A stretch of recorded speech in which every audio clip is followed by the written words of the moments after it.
Yeah, John, I'm trying to find the rundown, man. I got it. I sent it to you, but I got it.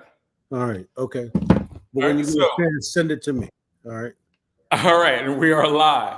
So welcome to All Politics Are Local, America's number one hip hop streaming show. So we are honored to have we have a packed show tonight, and we're honored to have our first guest. But we're going to go down the entire rundown. We're going to start off 6 p.m. with our current guest, Reverend Charles Boyer, who's founder of Salvation and Social Justice. Lawrence Hamm will be joining us shortly as well. He is the chairman of People's Organization for Progress. And they're going to be talking about the upcoming New Jersey governor's race and what our community must demand. We're going to go further into that. They've been holding a series of meetings around the state with Mayor Black Agenda meetings, Caracas, and those are Black Agenda meetings, as I said, and we want to really get into that and what it means and what this election is about, and all of that. At 7 o'clock, we're going to have Tormel Pittman. He's the nephew of Deborah Terrell, the grandmother who was killed by the New Brunswick police. She's going to talk about Tormel's going to talk about where the case goes from there, and the direct actions that are being planned. At 7:30, we have Pam Africa and Dhourba Ben Wahad on. Dhourba Ben Wahad is a former political prisoner. We know Pam Africa, activist that was supported in part of the MOVE movement. And they're going to be talking about the latest efforts to free Mumia Abu-Jamal and the latest things that are going on with him there. At 8 o'clock, we have hip-hop innovator Unicorn 151. He comes on to talk about the international success of combining Jersey club and hip-hop. We've been trying to get Unicorn 151 to come on here again for a while, and he's been traveling in Brazil, I believe Colombia, and he will be at Newark's 24 Hours Apiece next week.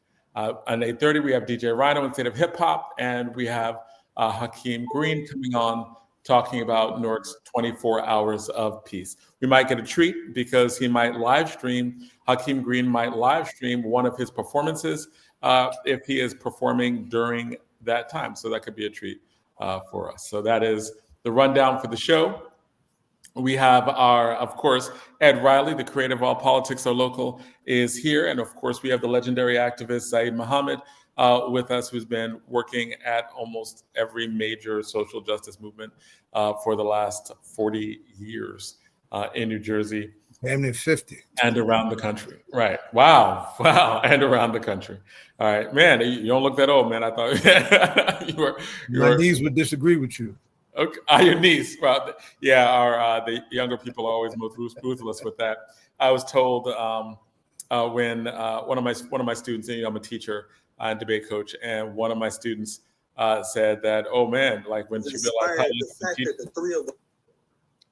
right, and when she realized how long I've been teaching, she said, "You so old, you dream in black and white." I was like, wow, that's cold. That's cold. So, Reverend Boyer, welcome to All Politics Are Local. Welcome again. We are always honored to have you on.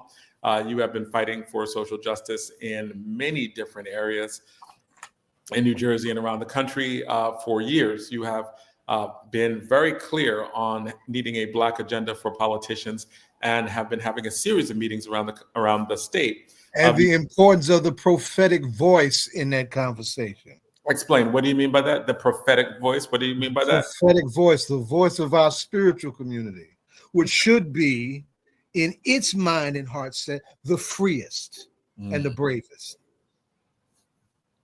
So, welcome. That's the Minister Malcolm and me talking, little brother. All right, that's Charles knows what I'm talking about. And that's fair. Reverend Boyer, what's going on? This current election that's coming up, what are these meetings about? I know there's going to be one more tomorrow.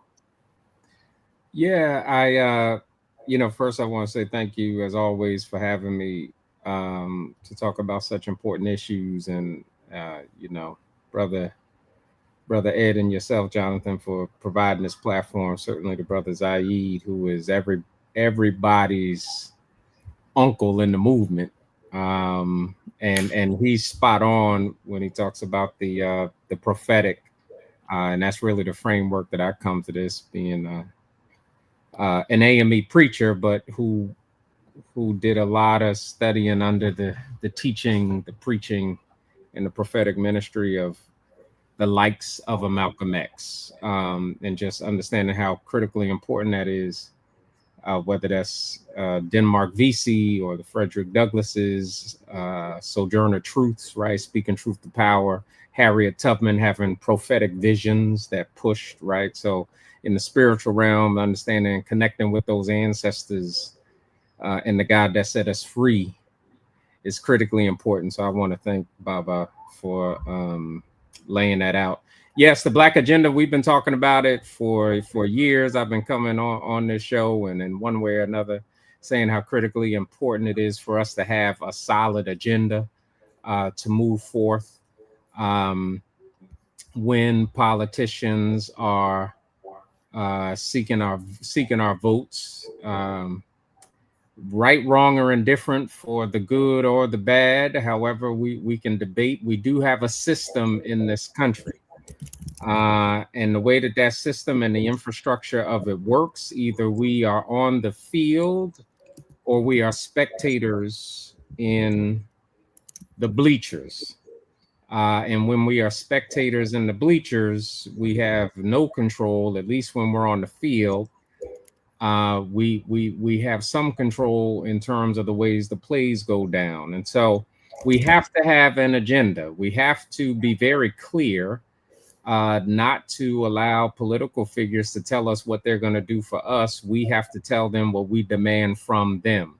And so these series of meetings, all of this initiative, to be very clear, is led by the brilliance, the leadership, and the power of Mayor Ras Baraka, who is the visionary behind these Black agenda meetings. And we have had two thus far, one in Trenton, which you all were at. There was one in Long Branch, and now this one tomorrow in Williamstown at St. Matthew's Baptist Church. We have been taking this time to hear from, at this point, well over 1,000 people, being able to give some level of input into terms of what is on Black folks' mind in New Jersey, and trying to create this platform and this series and this space to hear from Black people, whether they be justice organizations proper, folks on the local ground. And so the vision of Mayor Baraka was to make sure that we started in Central Jersey, in the state's capital, of which my church, Greater Mount Zion, hosted. Then we were in Long Branch at Second Baptist, and now going to the southern part of the state. I believe there's going to be one in Bergen County, and the last one rounding up in Newark. So to get as full of possible of a spectrum of New Jersey's Black diaspora to weigh in on these issues. And there's been a multitude of issues that have come up. Salvation and Social Justice has been keeping a running list. And at the same time, also capturing the information of the people who show up, so that we can not only allow them to be in the conversation, but to keep track of the movement of the Black agenda. Lastly, before I turn it back, I just want to say that the purpose of all of this is so that we all have a running list and understand what is at stake and what we all see as important. But it does not come down to any one of us to move this agenda forward. It comes down to every single one of us to keep the agenda moving forward. Certainly, Salvation and Social Justice does policy work day in and day out, but we can't move every agenda item forward. Mayor Ras Baraka is certainly going to be pushing with his power to get items done, but he won't be able to get everything done. And so as we have this list, and so Black folks across New Jersey are able to look at it, study it, and say, you know what, these are the items that are super important to me, and I'm going to push these on my local level, state level, and the federal level. And so I'll just stop there for now. But that's the overview of the Black agenda, what it's about, and why we're doing it. So have either of the candidates responded or reached out to you?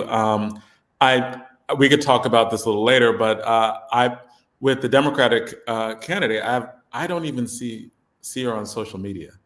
I don't see her out there. I don't see her talking to me at all. And I'm a person who looks, right? I'm a person who's interested. I look, I inquire, I don't see it. Have the candidates come to you, talk to you? What have they said about, what have either of them, the major candidates, said about this, either Sherelle or Ciarelli? Yeah, so both candidates at one time or another certainly have reached out. Ciarelli reached out very early on. And I made very clear to Ciarelli, because he took the endorsement of Trump, he's not welcome in my church. So until he denounces that, we have nothing to talk about. So we can't even get to a Black agenda if he's embraced the agenda of pretty much an avowed racist. So I have white nationalist. Yeah, a white nationalist. So we can't even get to a Black agenda if you don't even respect Black life. Mm-hmm. And so with that being said, and not allowing him in the church, because our folks in the pews don't always have all the context, and sometimes just somebody showing up at your church, people think that that's you giving them a nod. So we have to be very careful, I think, bringing we certainly should not bring anybody. And I'm not saying that Jack is a white nationalist. Right. What I am saying is that Jack has played footsie with a white nationalist, and therefore that is white privilege in and of itself, if he thinks that it's politically expedient to do that at the expense of Black people. But we are having a forum on September 18th at a different location for Black clergy, where he has agreed to be there, as well as the Democratic candidate. Mikey Sherrill has reached out. I've had multiple conversations with her. We've been talking about the various items on the agenda list. I have worked to emphasize to her the importance of things that are critical to the Black community. They have taken a deep dive approach when it comes to various policy issues that we've put on their desk, which they are looking at. She has come to Trenton and walked the streets of Trenton with the. So that's where your church is, right? Yes. Yep. So she has been on out there on the street with your street team. Yeah, she was out there on the street. I would love to know how she processed that experience. Yeah. So she certainly got an earful. And I was not there. I wasn't there playing media. Like she talked to them directly. And so she certainly was with real people. And so I want to stress that. So I think she learned a lot. And certainly we have a lot more work to do. I think she has a lot more to learn. But I would say, in terms of her reaching out, and early on, to be clear, especially during the primary, there definitely wasn't the kind of level of outreach, which I think was critical and necessary. But because of the work of Mayor Ras Baraka, who has been extremely instrumental at bringing folks to the table and having discussions with her, she's been far more receptive, and I think extremely embracing of the mayor's constituency. So I want to be clear that the support for him and what he brought in the primary has been critical in where we are standing right now, because it would not be there if he had not have done what he did. I want to be very clear about that, of which she said herself at my church a couple of weeks ago on a Wednesday night. She said the work of Mayor Baraka has made her a better candidate. So stay tuned is the best that I could say. And one of the should have been, I'm sorry, Jonathan, it should have been a wake-up call for her. It should have been a wake-up call for the Democratic Party in the state. Should have been. Yeah, but here's my skepticism, right? And help me with this. Because this isn't about personalities, and I think the way the Democratic Party has worked in New Jersey and across the country is they will tap leaders to endorse. So they won't endorse policies. They won't endorse actual solutions. They'll be like, hey, Black politician, we want you to go out and tell people to vote for us because we're good. And they never have to be pinned down to anything, which is why you have the Black agenda. The Black agenda meetings anyway, right? Because you're like, there has to be specific policy solutions. They have to support certain things. And it seems like unless they're willing to actually embrace policies, then they're just trying to use you or Baraka as the Black face that will get out and support them, as opposed to the issues that are actually good for Black people, right? So if they have not endorsed that, if the Democrat is like, we'll look at it, okay, that's like white speak for we'll circle back, right? We'll circle back to this. We'll get this right? Okay. That's like right. So what is the answer for that? Like if Sherelle doesn't specifically come out and say, this is the stuff that I'm supporting, here are the specific policies that I'm getting behind, here are the ones that you're going to have to force me to get behind, but here's the stuff that I'm going to get behind right now. If she doesn't do that, then like if she just says, well, maternal mortality, right? Like the stuff that's already in place, right? Well, we'll just work on it harder, or the symbolic things that are important, but yet in terms of what we're talking about as the overall agenda, it is the lowest hang. It is the thing that's like, of course you should be doing that with maternal mortality. Of course you should be doing these things. If you're not doing it, like you claimed in the last administration, the Democrats claimed that they were doing something about it. We know more has to be done about it. But if that's the only thing that you're talking about, like you're not really talking about anything else. You're just talking about stuff you clearly should have been already ahead of. If that's the game that they're playing, and then ask you or the mayor to support them, and they haven't come out with anything, what do we do then? Just we call their bluff? Yeah, well, I think there's a couple of things. Well, one, first of all, it really doesn't matter what game they're playing. The game that matters is what game we're playing, and that's the piece that we have not done well in the past. That I think is the difference now, and the whole reason why these Black agenda meetings are happening at this point. To be real clear, to show very clearly that there continues to be a constituency around a Black agenda. I don't think you're going to see an endorsement without a commitment to policies.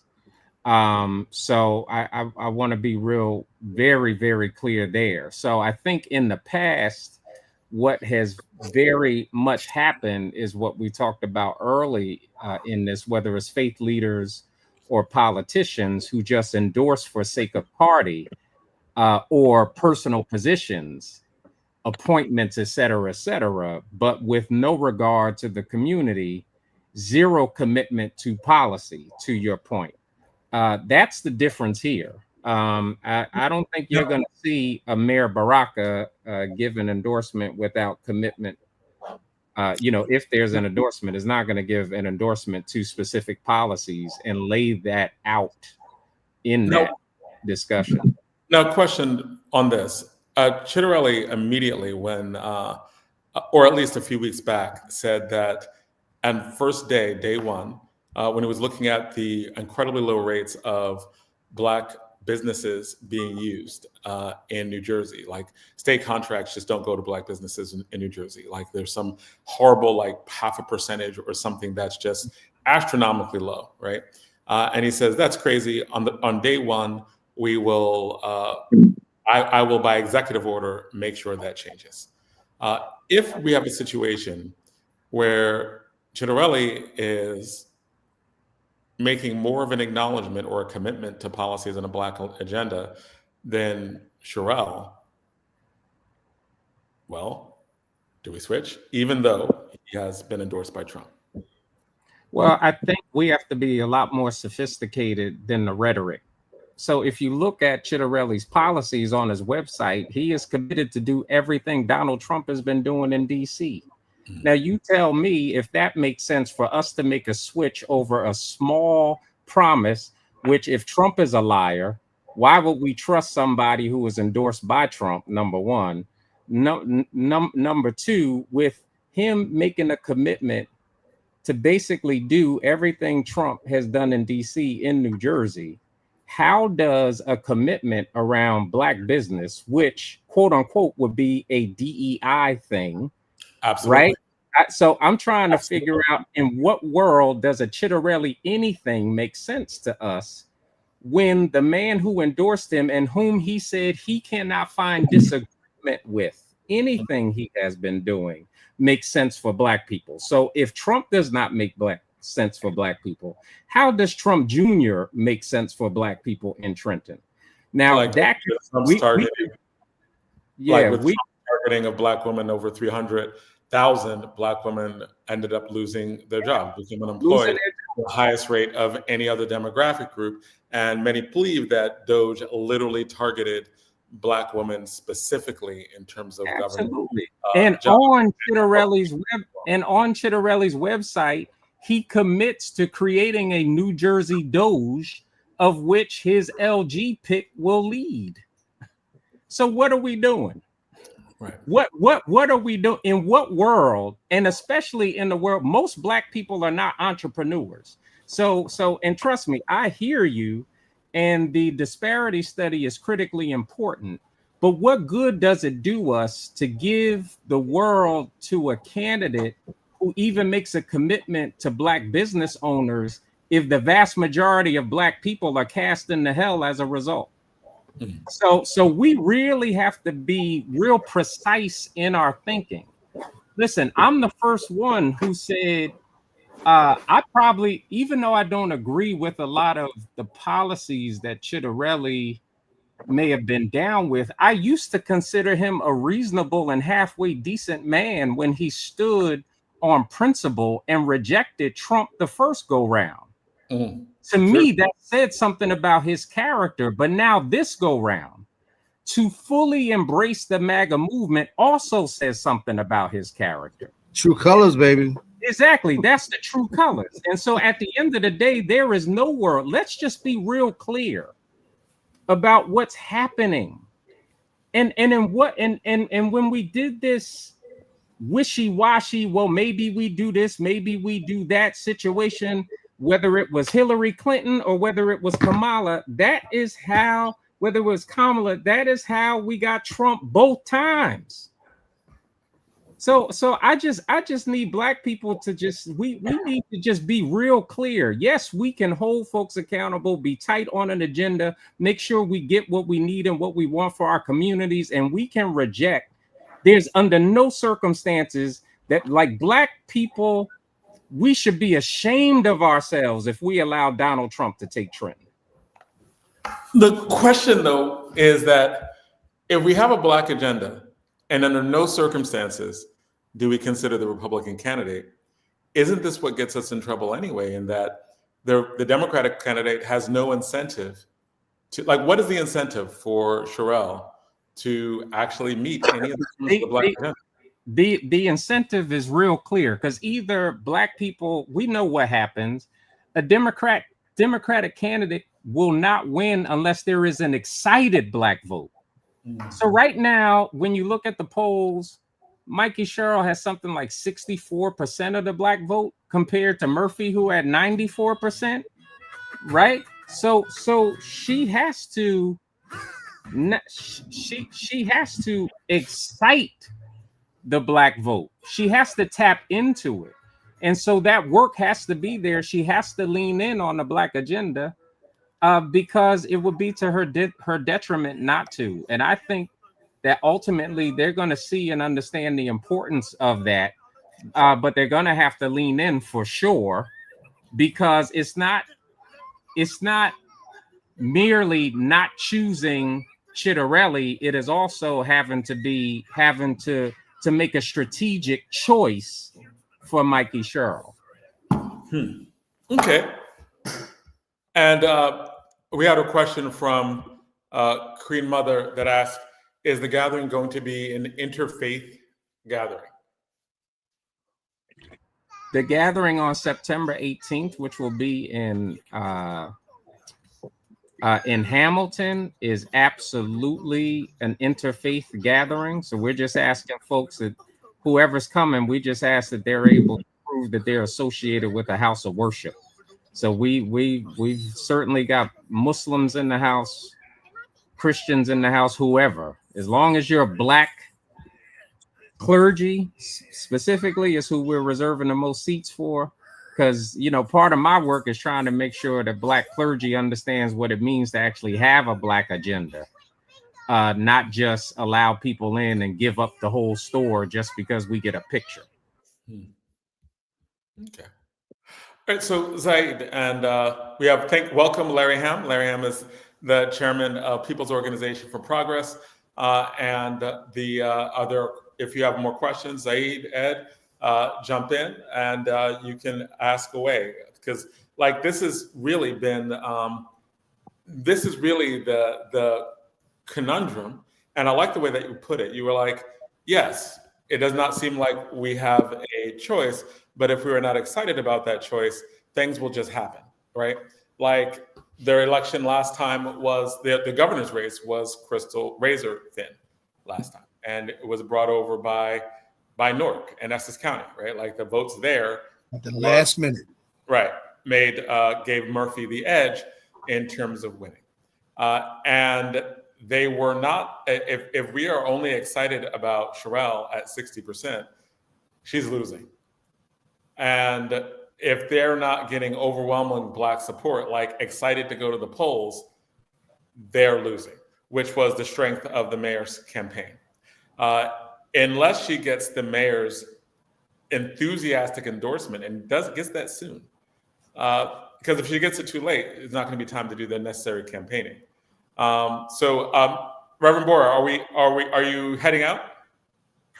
No, I'm still here for a little while longer. I'm just, like I told you, I got my grandbabies. I'm trying to figure out how it sounds like one of their cartoons is coming through my speaker. I'm trying to figure that out. That's funny. That's hilarious. So, questions.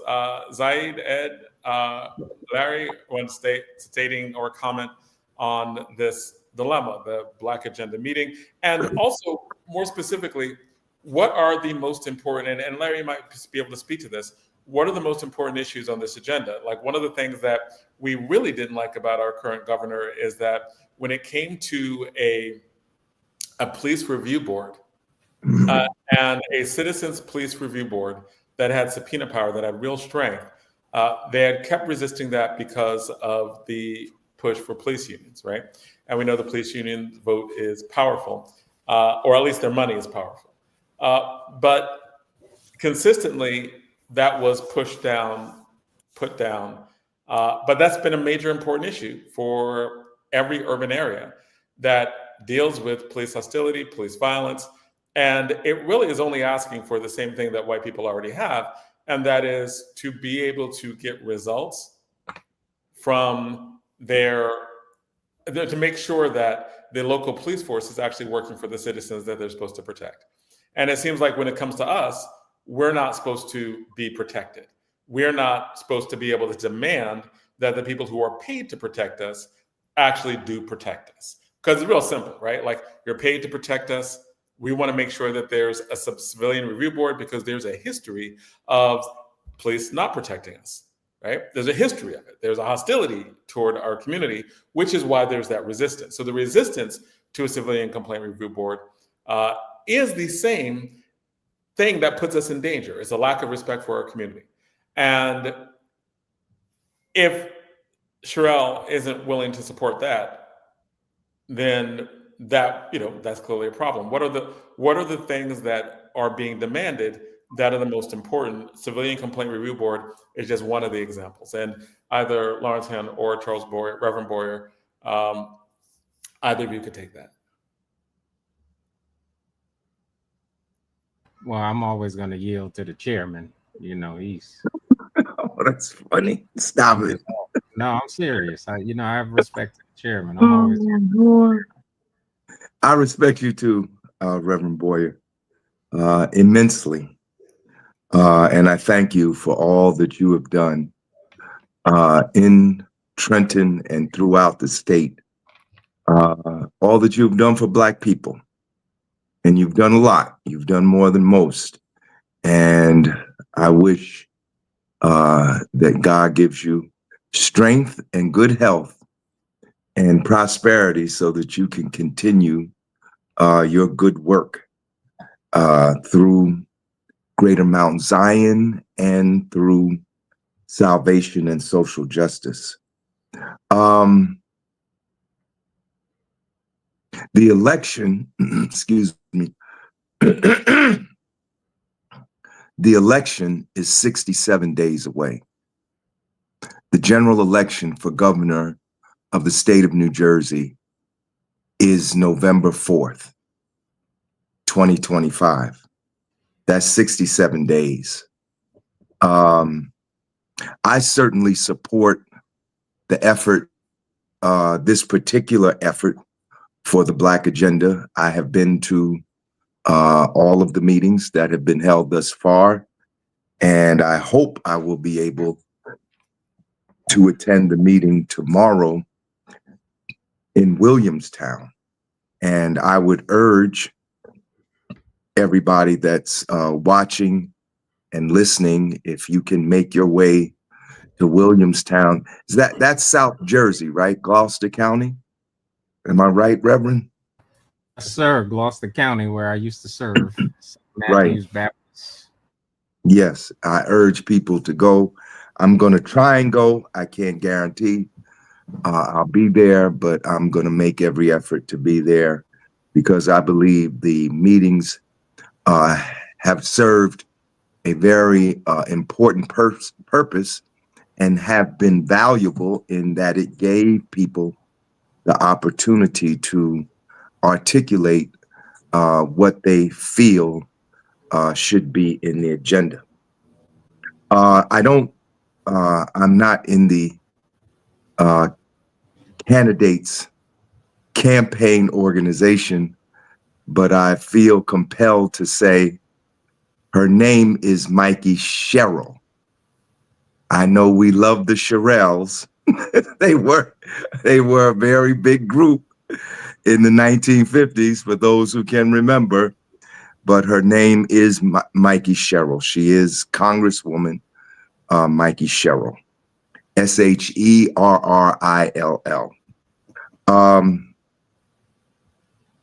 When it comes to electoral politics, we are in a dilemma.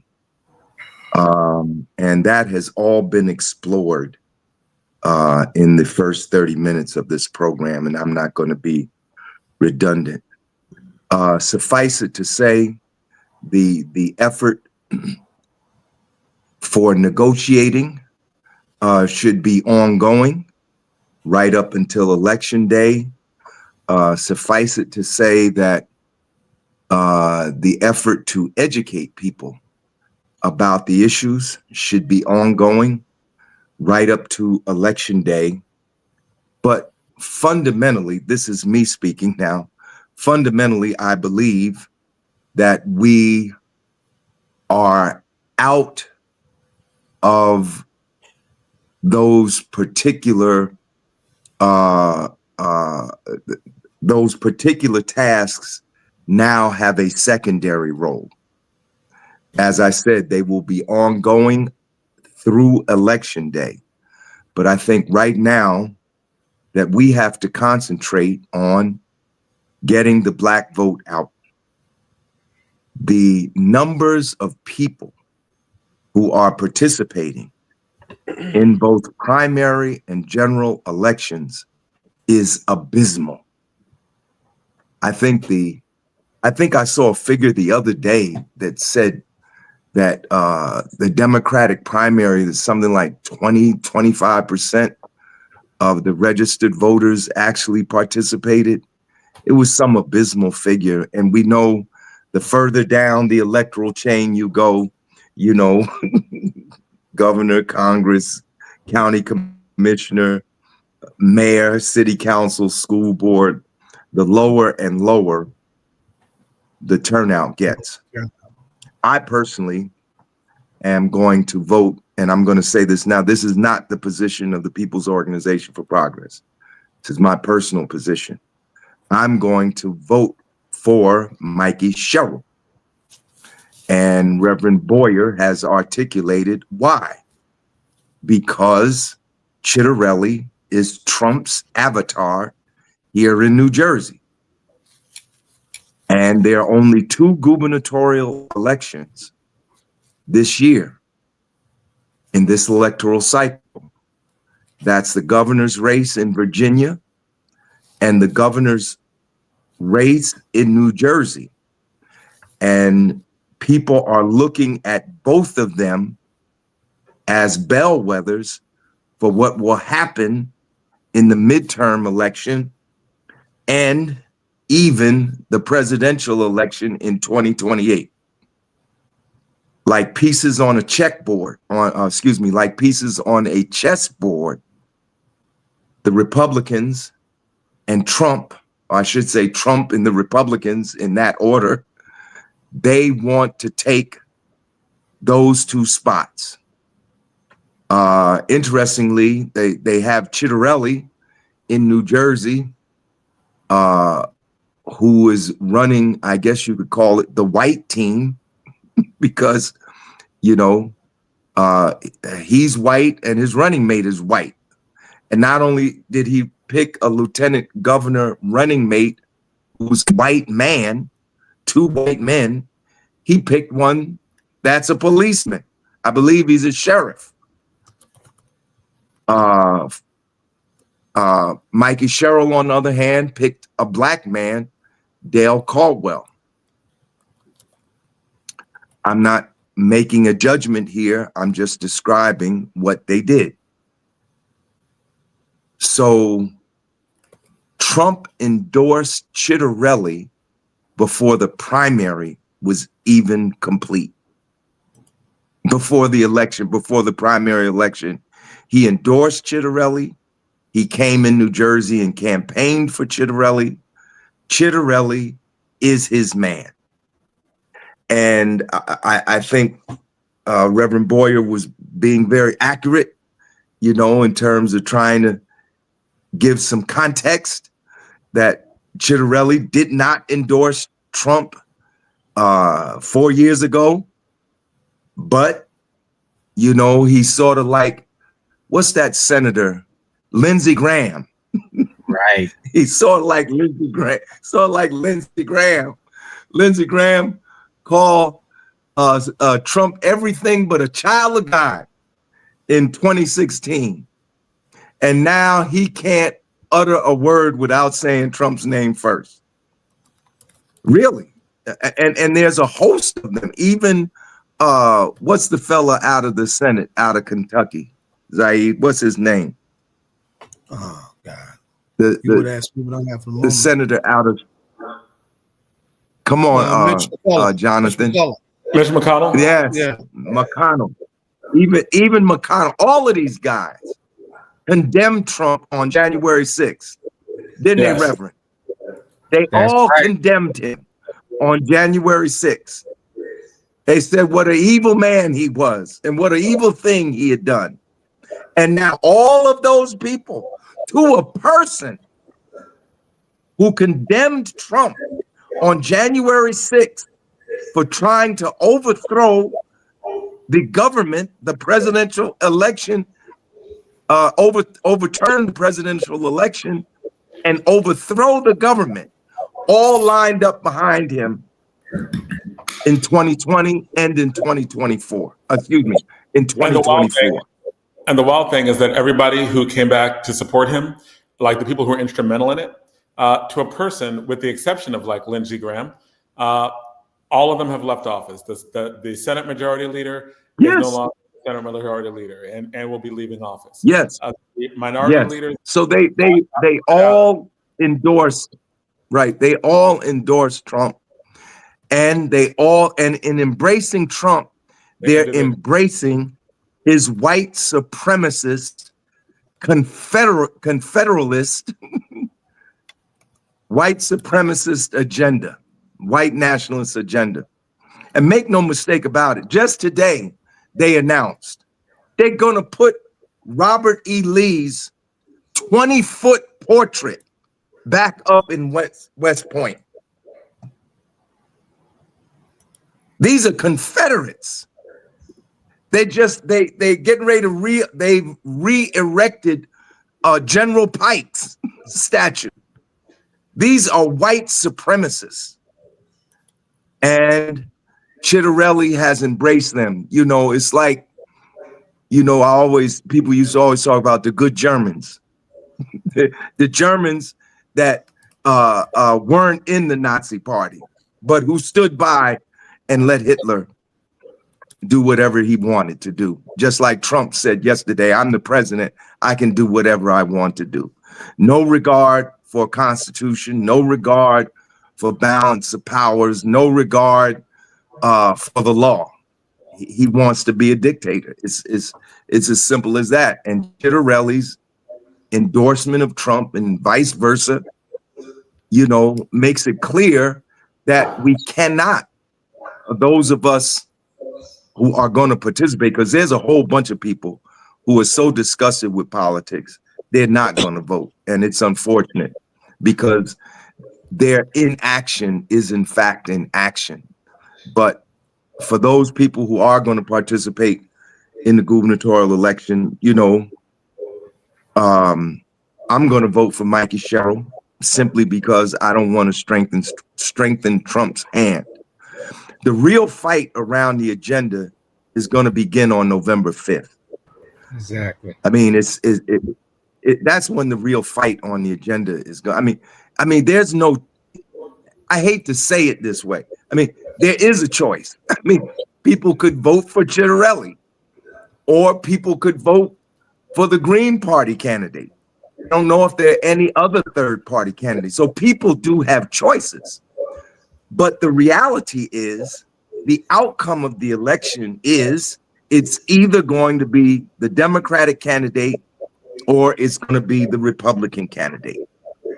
And that's just a reality. Right? Maybe someday in the future, like in a couple of generations, that won't be the reality anymore, that there will be a third party strong enough to contend for power.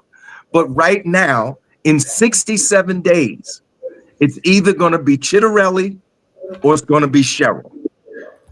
I'm going to vote for Sherrill because I don't want to strengthen the fascist party. The Republican Party is a fascist party. It is the party that has picked up the banner of white supremacy, of white nationalism, of Nazism, of Confederatism, if there's such a thing. I mean, they're resurrecting all these Confederate generals, taking the names of black people off ships and putting the Confederate generals on, taking the names off military bases and putting the Confederate generals' names back on the military bases. We got to be clear. I'm anxious to see the black agenda, but I want to remind people, we had a convention on April the 26th. Yes, we It did. was the Martin Luther King People's Convention for Justice and Resistance. And out of that convention came an agenda. Here it is. It's 27 resolutions, 50 pages long. We're going to publish it and release it in September. So I hope that the people who are putting together the Black agenda will use this also as a reference, because this document is full of positions on issues that pertain to the Black community. And I hope people will take this seriously. 275 delegates came to the convention. We even had a gubernatorial candidates forum at the convention in which Mayor Baraka participated. So I hope the people who are working on the Black agenda will also use this as a resource and as a reference. Okay. All right, that's pretty thorough, right? And but the question is, and again, I have this for Charles Boyer. What I understand what you're saying is that the issues that we want to fight for, we would have to fight for after the election. But Reverend Boyer, it seems like the entire purpose of what you're doing right now is to force the Democratic candidate to understand that she's not going to win. Like they have Larry's vote, but they don't have the mayor's vote, and they don't have your vote. And it's Cheryl, right? I always say, because we're Black, we say Terrell because it sounds better, right? But Cheryl. All right. So yeah. I mean, we are. Look, it's all of these things are being discussed. The chairman is right. 1,000%. Oh, like we're doing. Look, I just like to keep it real with our folks, right? And just like the sister, it's 67 days. And like the chairman said, our numbers are abysmal. So yet the mayor got us fired up a little bit more than we usually are, but those numbers are still abysmal. Yeah. So for us to be like at this, like if all the issues that are super important to us were really important to us, then we should have showed up in the primary. That is the point where your specific issues, right, the candidate that best represents your specific issues, you show the hell up then. Yeah. So that your candidate, so that you don't have to do what we're trying to do now. So those of us that are in this space, we're trying our best to negotiate something, even though we didn't get the candidate that represented all of these issues through. So folks who are out there who are like, you know, with all of this navel gazing and whatnot, you can't be fussing about what's on the table when you weren't in the kitchen. And so like so at this point we're trying our best, and the reason why I have some preliminary support is because at least there's a respect for the work that the mayor has done. There is a respect for the Black agenda. There is a respect for the Black vote.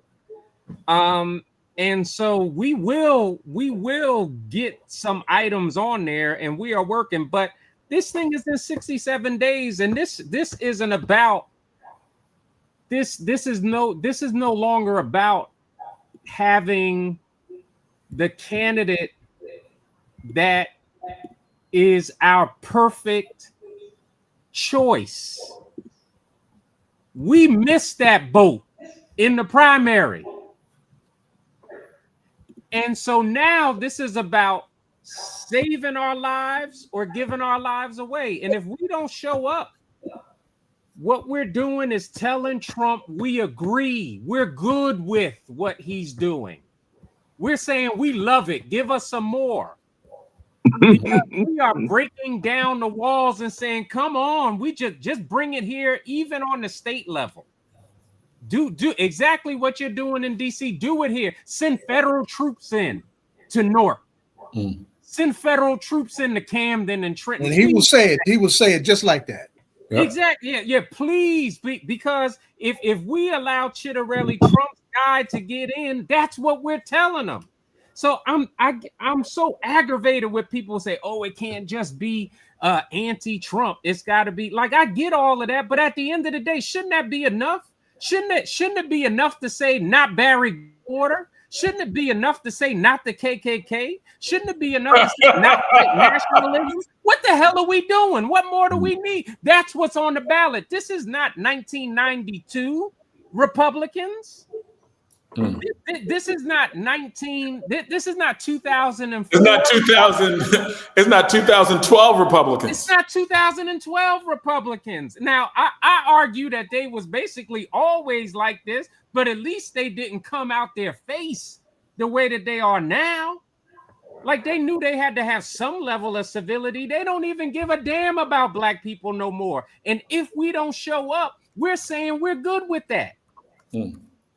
So Reverend Boyer, Reverend Boyer, I just want to let you know, I was in Washington yesterday. I was at the Metropolitan AME Church yesterday, and they had a wonderful service there. But it was a service for justice, and Jamal Bryant was the guest speaker. But they also allowed me through Reverend Jackson, Bishop. I believe he's your bishop now, or you're not in that district anymore. No, that's the second district.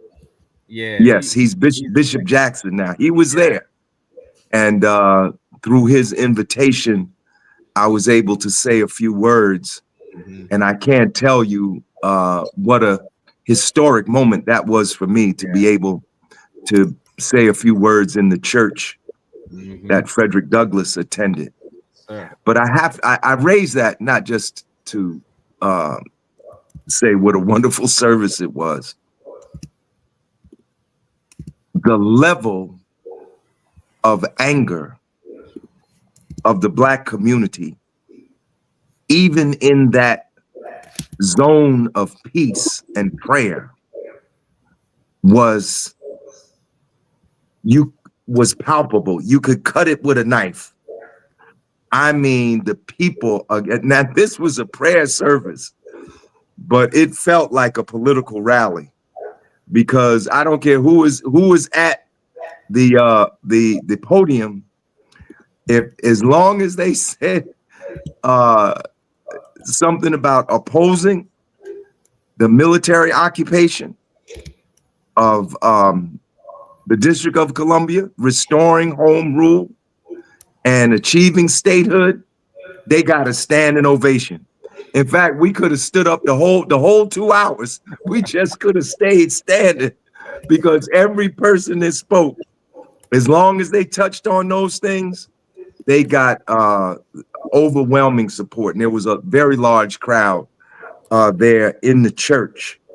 But our people, and by the way, Reverend Bishop Jackson said that he's considering doing something in February, and he would like our support for that. So I'm just making that public, really, to you, Reverend Boyer. You know, if you wasn't on the program, I probably wouldn't even mention it. Yeah, no, you know, he's a major. He's my mentor. I literally follow in a lot of the footsteps and the framework that he laid out here, particularly around the state police, particularly that issue and the racial profiling with the state police. So that's the tradition that I walk in very consciously. Yes. If Boyer could tell us about Dale Caldwell. You just said it. You just got it. I just threw it in the chat just so it's some more. So, you know, for folks who are asking that question, for folks who do not have the church background that others do, tell us about Dale Caldwell. So folks can really taste of that. Yeah. So what I've heard, people are excited about, but then there's too many that don't know nothing. Yeah, no, you're right. And I appreciate that. When so shortly before Reverend Dale Caldwell was announced, he reached out to me, and admittedly, I was a little thrown because I didn't know who he was, and he's a Black Methodist. Now I know pretty much. I thought I knew every Black Methodist, whether they were AME, Zion, United Methodist. I thought I knew most of them. Maybe not everybody. I thought I knew most of them, especially one that would rise to this place. Thought I knew. But you know, he reached out to me, and the first thing he did when he reached out to me was to let me know his genealogy. His great grandfather was Morris Brown, who was the pastor of Mother Emanuel when Denmark Vesey was down there. And Richard Allen up here in the AMEs here in Philadelphia had to plan a route of escape for Morris Brown because they were trying to kill him as well. So he came and ended up rooted in Philadelphia with us and later ascended to bishop. And his father was a major player in the civil rights movement. So he comes with Dale's father amongst the United Methodists and marched with King and was instrumental and all. So I say all that to say that there was a real signal here by the Sherrill campaign in terms of who they picked. And we could talk forever about the LG position and the intricacies of that. But just for the sake of symbolism, which we know symbolism is not enough, but symbolism is a sign. It is a sign of values. It is a sign of what's important. It is a sign towards a constituency, regardless.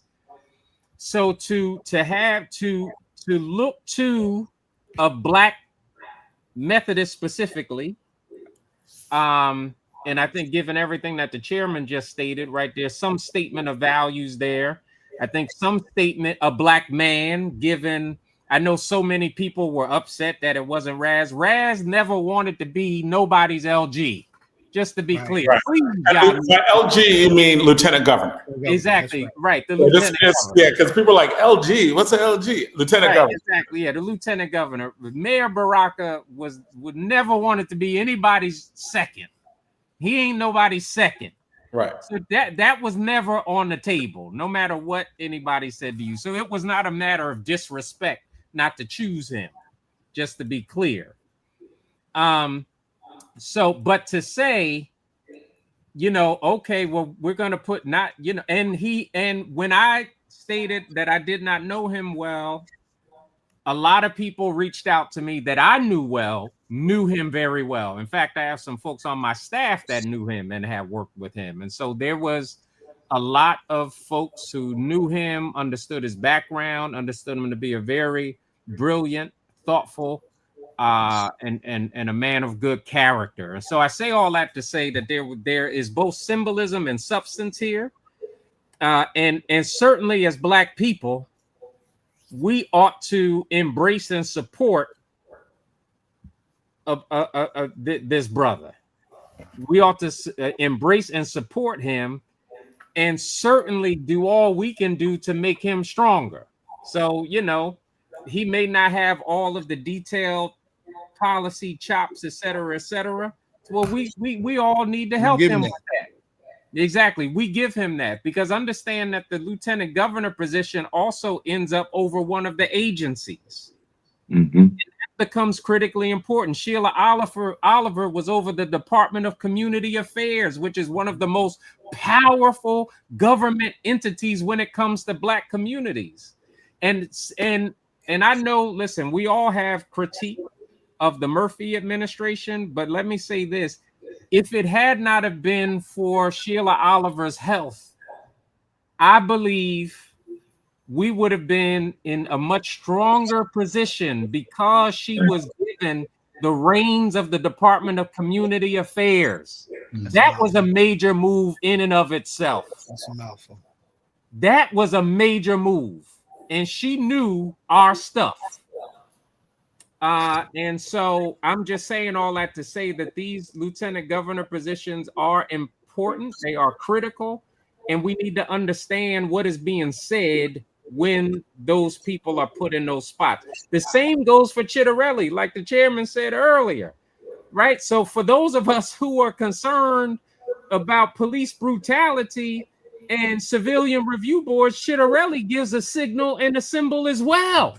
By putting law enforcement and white man who wants to lock them all up. Exactly, law and order. So what is the point of leverage? To say we might go with this worst option, in which there is absolutely zero possibility to hold police accountable, How does that become a point of leverage with Mikey Sherman? It doesn't even make any sense. So we have to be more sophisticated and understand where we are in the timeline. At this point, it's going to be the Republican or the Democrat, and we have got to fight like hell that we do not let Trump in Trenton. Period. How do we get people excited? As in, That's the question. there are a lot of people who are behind the mayor. The mayor has not come out and supported Terrell because he's like, you got to make do on these issues. And listen, let me add to your point, Jonathan. In our last local election for mayor, he won hands down, but that too had a low turnout. It did. A very low turnout. Not just a low turnout.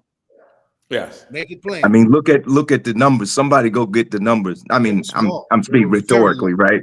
But it was a very low. It was a frighteningly low turnout. But this is not just Newark. Right. This is happening around the country, and I have to say, Except with white Republican voters are more excited. And in the last election, well, I was talking about the black people. I'm not talking about the white people now. Okay. The Republicans. I'm talking about the black people. This is happening around the country. I read or saw a figure about a low turnout in Jackson, Mississippi, in the election. And it's almost as if the enemy knows to strike us at our weakest moment. I mean, if this were a war, it would be about how many troops you could put on the battlefield. And if votes were troops, we wouldn't have enough troops to match the enemy's troops. So, we have to do what we can to increase this voter turnout. It's there's a war on black people in this country. That's what's happening right now. And it's not metaphor. It's not a metaphor. It's not a metaphor, and it's not rhetoric, and it's not hyperbole. When you look at the ferocity, of the attacks on voting rights, when you look at the ferocity of the attacks of the police, let me tell you something. If the police in another country were killing a certain ethnic group at the rate that black people are being killed by the police in the United States, the United States ambassador would be calling for them to be hauled, as they have already done with other African leaders, to haul that government into the International Criminal Court of Justice. I mean, when you look at the unemployment rate, the black unemployment rate doubled in the last 90 days. In 90 days, exactly. Not in one term. In 90 days, it's unheard of. The black unemployment rate doubled in 90 days. Why? Because black people are disproportionately represented among federal workers. And they laid off almost 500,000 federal workers. And probably 318,000 of them were black women. And they knew you look at what's going on. Let me tell you something. You look at what just happened with health. Remember, during COVID, Trump had a plan. He put his son in charge. They were going to send masks out through the Postal Service to every American. They had put together Operation Warp Speed to get the vaccine out there. And then what happened? The stats came out and showed that black people were dying at a rate almost 3 times as high as white people from COVID. And what did the Trump administration do? They pulled back. on their anti-COVID campaign. So this thing is like, I was in DC, man. They are, you know who are being arrested right now in DC? You think it's immigrants? It's black youth. That's right. And Black they want to youth build, and they are want to being build more dragged prisons, off the prisons. street by the National Guard. I was in a park yesterday because after I spoke at Metropolitan, Nello and I, we went to the labor rally. The Metropolitan Washington Labor Council, which represents 150 unions, had a rally at DuPont Circle. The Guard was out there. The National Guard was out there at the park. You know, the Lincoln Monument, it's funny.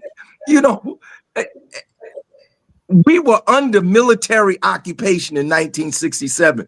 Why? Because there was a rebellion. There was an insurgency. Ain't no rebellion. I saw black people at Metropolitan in tears talking about the situation. And here's Reverend Boyer. You still with us? Here's the real irony. Every 2 or 3 years, we've been marching on Washington. We've been having national marches on Washington. Every 3 or 4 years.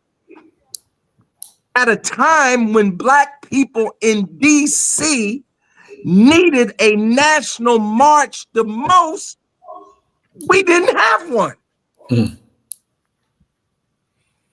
And I'm not blaming anybody. I'm not casting no dispersions. I ain't talking about anything anybody else done, because 6 months ago, nobody knew the district was going to be under military occupation.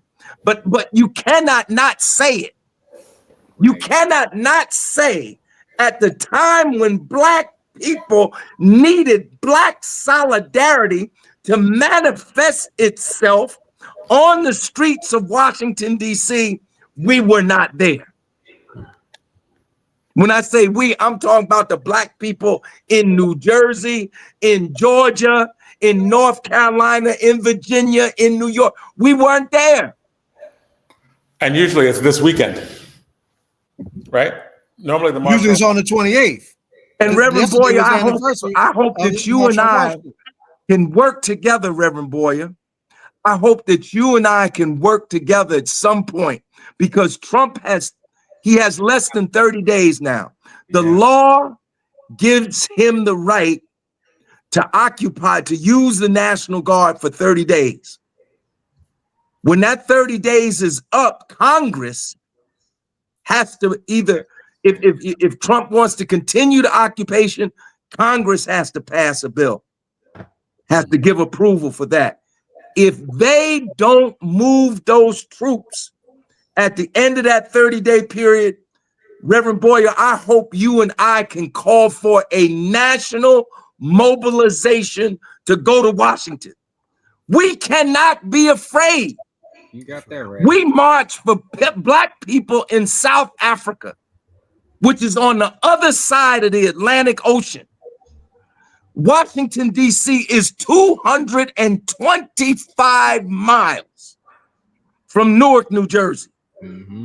How can we not come to our brothers and sisters'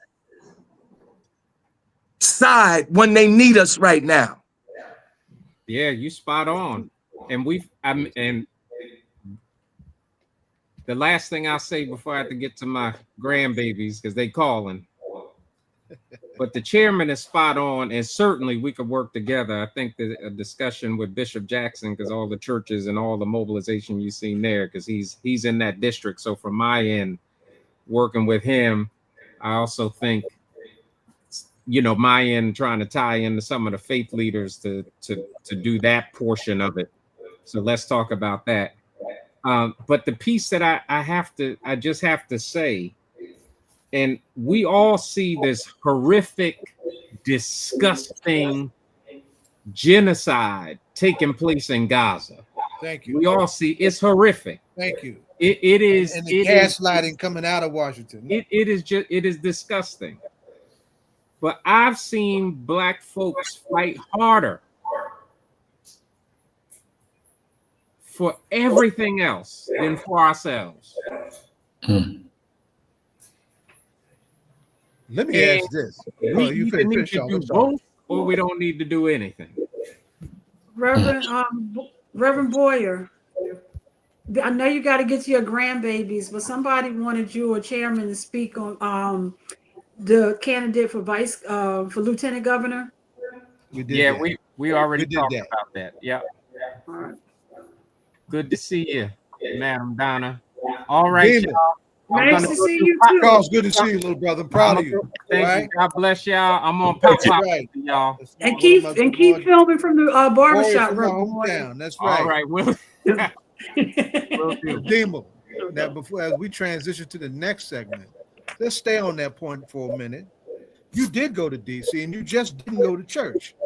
You did participate in the labor mobilization. How did Right. that look? What was the vibration coming out of that? Well, it was very interesting because the event at the church was from 12 to 2, and I was uncharacteristically on time. I was in the church at 12. And so when and I'm going to tell you, that service ran like clockwork. And I'm going to tell you, they had about 12 people speaking, including the guest speaker, who was Jamal Bryant, who gave one of the most powerful sermons I've heard in recent times. It was done at 1:45. They had a show manager and everything. Wasn't nobody going off, no, you know. So we had some downtime because we talked to people, and when we left the church, it was about 2:30. So we were riding around DC, and we had to go to DuPont Circle, find our way to DuPont Circle. Now, when we first got to DuPont Circle at about 3:30, there were hardly any people. There was like, a couple of dozen people there. By the time they started, it was scheduled to start at 4. It might have started about 4:30. By the time they started, the park was halfway filled. I'm gonna have to jump off. I will get back on in a few minutes. All right. Okay. We got All to right. pack. Thank you. We definitely gotta. You definitely come back on because we're gonna like All right. who our guests are. We look forward to seeing you in a sec. So hey, Zaid. So our next guest. Let's go to Dhourba. He has not on. No, he's no longer in the background. So Let me know. I don't think he was on at all, and then he hasn't responded to my outreach to him. Let me apologize to we had somebody who was on that. who had That should be Dhourba, right? Yeah, we had someone. We We bring had Dhourba in. initials, but Right. they left the background. So there was. He's not there. Not He anymore. might have went out because I told him 7:30 because Okay, he jumped we'll in come early. back, and you can tell him to come back for now. So Donna and Ed, what do you think of the show right for now? Like the last segments. Repeat your question. What are your opinions on the last segment? Like the whole thing about having a Black agenda is if they don't support the Black agenda, we don't support them. That has been the rhetoric of it. That has been the push for it. But at the same time, I think that Chairman Hamm was very clear that who he was supporting now, right, and that it really isn't a choice, and that you need to. It is really just because of white nationalism, because it's not 2012. It's not like the 2012 Republicans. It's not even the 2013 Republicans. These are people who actually align with white nationalism overtly, symbolically, in real time. The thing that they're doing in DC may be having your National Guard brought to a corner near you. If the regular police can't police us without levels of brutality, and having to push back on that in major ways with local police, like gaining control of your local police, et cetera, like we do, and with considerable effort, right? Within Newark, how do you do that in a situation with the National Guard that seems to be going crazy in DC?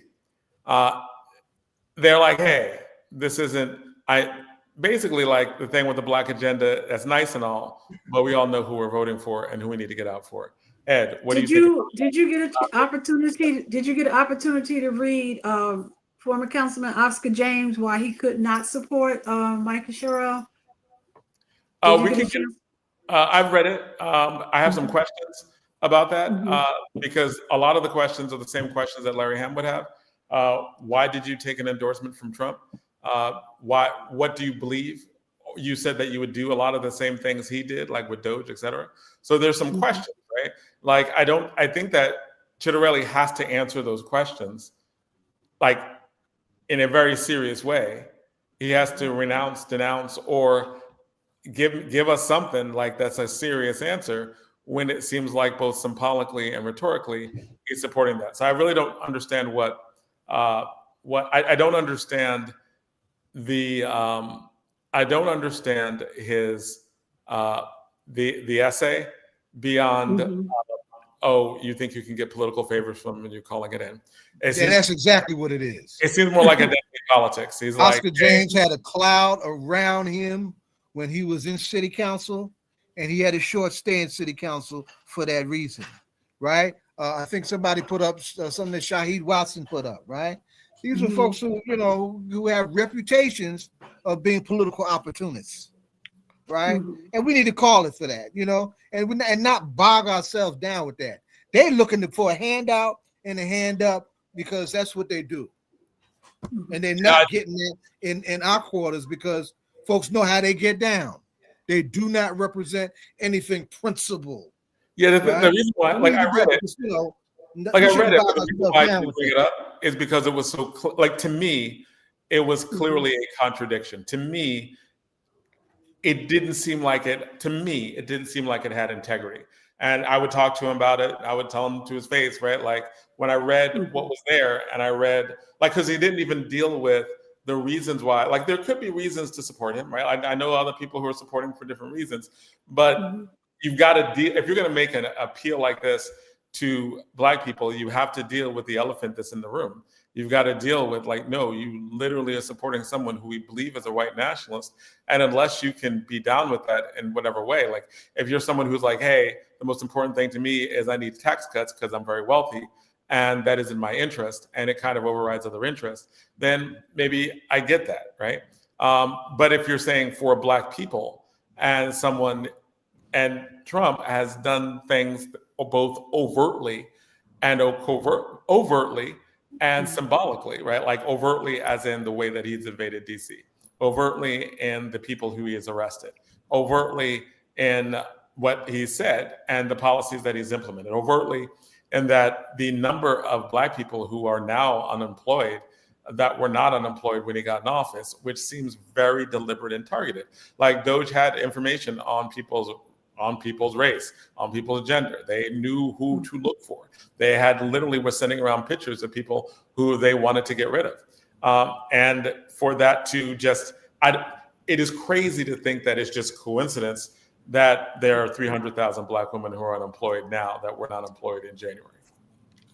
Well, let me just throw this in. And Ed, I was chomping at the bit for you to jump in on this particular front because one of the things that we didn't get a chance to raise, and I don't think Charles and Adema were necessarily the ones to raise it with, but it's a conversation, issue that you've always raised, is that the Democratic Party, as we know it, for all of the support that many of you give, still does not invest in our community the way it should with these campaigns. Right. And is there any indication that with an election with these stakes involved, Chitterelli coming in and riding the wave of Trump and MAGA madness, right? Is there a recognition from the New Jersey State Democratic Party to invest some money into this campaign in our community the way it hasn't before? Grassroots, yes. They need to come and listen. It has to be a whole lot of door knocking. I'm not a big fan of the polls right now. I think it's just too much radio silence in our community in terms of campaigning. Radio silence can be taken care of with money. But I think that does not come into our community. Yeah, but I think there's something that I think both of you may be missing or just didn't bring up right now. And this is what my concern is. I don't see Sherelle ads online. She's not on my feed, right? And on that, I think I'll be calling her Mickey Mouse Sherelle because she's really kind of lame as a campaigner. Right. And I think but here's the thing I think is important. I don't know whether or not she's not doing the internet advertising like she needs to, or is it just more sophisticated influence where we're just not getting any of the feeds? Like one of the things we know happened in the last election is that one of the things Musk did is he had people literally invade our feed with other stuff that was distracting, so that or angering, right? So that Muslims would get feed that said stuff like Harris was down with Zionism and was down, and Jews would get things that would say, look how she is anti-Semitic and she favors Muslims and could be Palestinian, right? Like it was literally campaigning micro ads at different demographics that no one else saw, but that people got on their feeds, right? I'm getting, and I got some of the stuff that was just like weird, pushing, inflammatory, make me mad at Harris or mad at other candidates. So, but I'm not getting any of that, and I'm getting this kind of silence. I'm getting a lot of distractions, and I'm just saying, do you see on your feeds? Do you see a lot of Cheryl ads? Cheryl ads. I keep calling her Cheryl. Is the black person? I'll tell you what came up in my feed today that actually I'm concerned about, and I'm surprised again at the silence in our community. And this is not from the leadership, commercial. Oh yeah, I've got a lot of black Republicans in my feed. But just our regular community. Republicans saying Donald Trump removed Secret Service protection from Kamala Harris. Yeah, unprecedented. That is a soft signal for her to be fair game to a physical or military attack. Right. And that's not being talked about in that way with any urgency. And I wasn't no fan of Kamala. I wasn't jumping up and down her behind either, because she was playing game with the Zionist lobby. And I think that's why her behind ultimately lost. She would not take that step to the left to make the difference and to be the difference from what Biden was. She just wouldn't do it. And it cost to be more exciting candidate, but more people to offer. When someone is in charge of the Secret Service, and everyone who has served at a certain point or a certain level that is entitled to Secret Service protection, and you arbitrarily take that from them after having not only, green-lighted an attack on the actual Capitol itself, that is a signal that there's the MAGA underground, the KKK and all these other people, right, to do some other things. Right. Yeah, he took it from a whole lot of people. Is a part of how fascism gets down. So let me. But Zaid, I don't think you talked to the thing that I brought up, right? And that is, all right, Jonathan. We know that our feeds can literally change an election and get us excited or not. We know that it was manipulated. Do you hear a lot of Cheryl ads? I've heard more Republicans against Cheryl or Cheryl. There's this hot one going out that she don't even know what to say. That's the hot one. Oh yeah, I did see that one. Yeah. I hear more black Republicans against Cheryl who are voting for Citarelli on my feed than I hear Cheryl ads, right? Or Cheryl ads. I don't get a lot of Cheryl ads. I don't get any, actually, none. And I subscribe to her, right? Like I literally subscribe to her. I don't get anything. I got the anti-Sherelle ads as Zaid just talked about Right. she doesn't know if you don't want her for governor because she doesn't know what to do if she was your governor. One policy she would implement if she had to implement one policy. Right. That's a really good question. It made her look really stupid. It was Right. Now, you know, it was an interesting thing is, and that's interesting because you have to really know how to interview this day and age when you're being interviewed, because those were sound bites. Now, I'm sure if we heard the long interview that she did give an answer, but the way they were able to capture that in sound bites, and that was at the interview was at an early stage when they were still campaigning to be the candidate for the Democratic Party. So, yeah, that was interesting.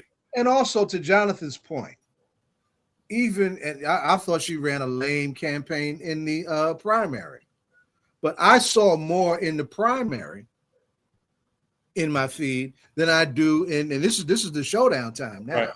Right. I saw more in the primary than I did then in the primary stuff. She looked good in the ads, right? She looked terrible in the debates, right? She really is a snooze. I'm like, damn, what happened to her? I mean, patriotism, you can come up with a little better stuff than that. So your point is well taken. I understand where you're going with your point. I mean, on so many basic fronts, and this is me trying to be, polite journalistically.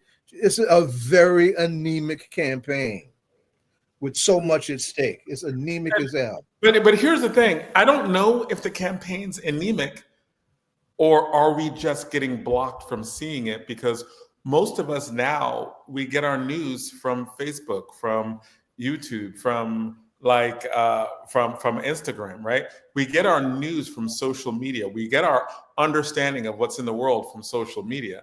And I'm just trying to figure out, is she running a bad campaign or is she getting played? And is she running a bad campaign because she's not out there, or is it a bad campaign because she's getting played and doesn't really realize the extent? Like, is she paying for all this social media advertising and all of her social media advertising is just getting blocked? Because it's crazy how anemic, right, it is. And I'm just saying, well, how do I know it's anemic?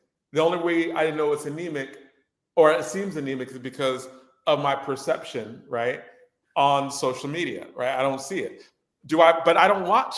I don't watch network TV. I don't watch the stuff live TV or the things where people might see ads. I rarely listen to the radio, right? Because if I want music, I stream music. So I'm often not listening to live radio. So maybe, right, she's having all these ads on radio. Maybe she's having all these ads like on CNN or MSNBC or whatever. But like, if you listen to MSNBC, you're already voting. So, or CNN, you're already probably going to vote. So I'm not sure how effective her reach strategy is. As in, I don't know if it's just me and my streaming feed, or is everybody else's from this show. Jonathan, if you are not seeing it, it's not there. And that's the thing that scares me, Jonathan, often, because I'm very politically engaged. I subscribe. Superb intellectual, master debate teacher, veteran educator. If you do not see it in your feed, it's because it ain't there. Okay, but are you seeing it? Because you're activist. No, that's not my point. No, we're not. And we should. And now Ed keep trying to say something. Ed. So, one of the things I think that we should just say real clearly that there is no enthusiasm out there with regards to Cheryl. There's none, right? And I think the only way that that's going to happen is that she, particularly when you talk about from Black folks, she's going to really need a surrogate like Mayor Baraka, right? Because without that, I mean that, and one of the issues, when you brought up earlier, or Larry did when he talked about, how many votes did the mayor get, in the last turnout because of the low turnout. It was 15,000 votes, but to be more accurate, it was like 14,777 votes, right? That he got in 2022. So, our folks right now are not really paying attention to what's happening. That's why you can have those red bow tie guys go all over Newark, right, and down in Camden, and take Chitterelli and excite folk as though he's going to do something different for us when we know that's not true. We know that he's going to he's going to implement. That's mic drop. The bow tie guys are doing what now? Now you got to tell everybody who these bow tie guys are, and they're doing what for Chitterelli?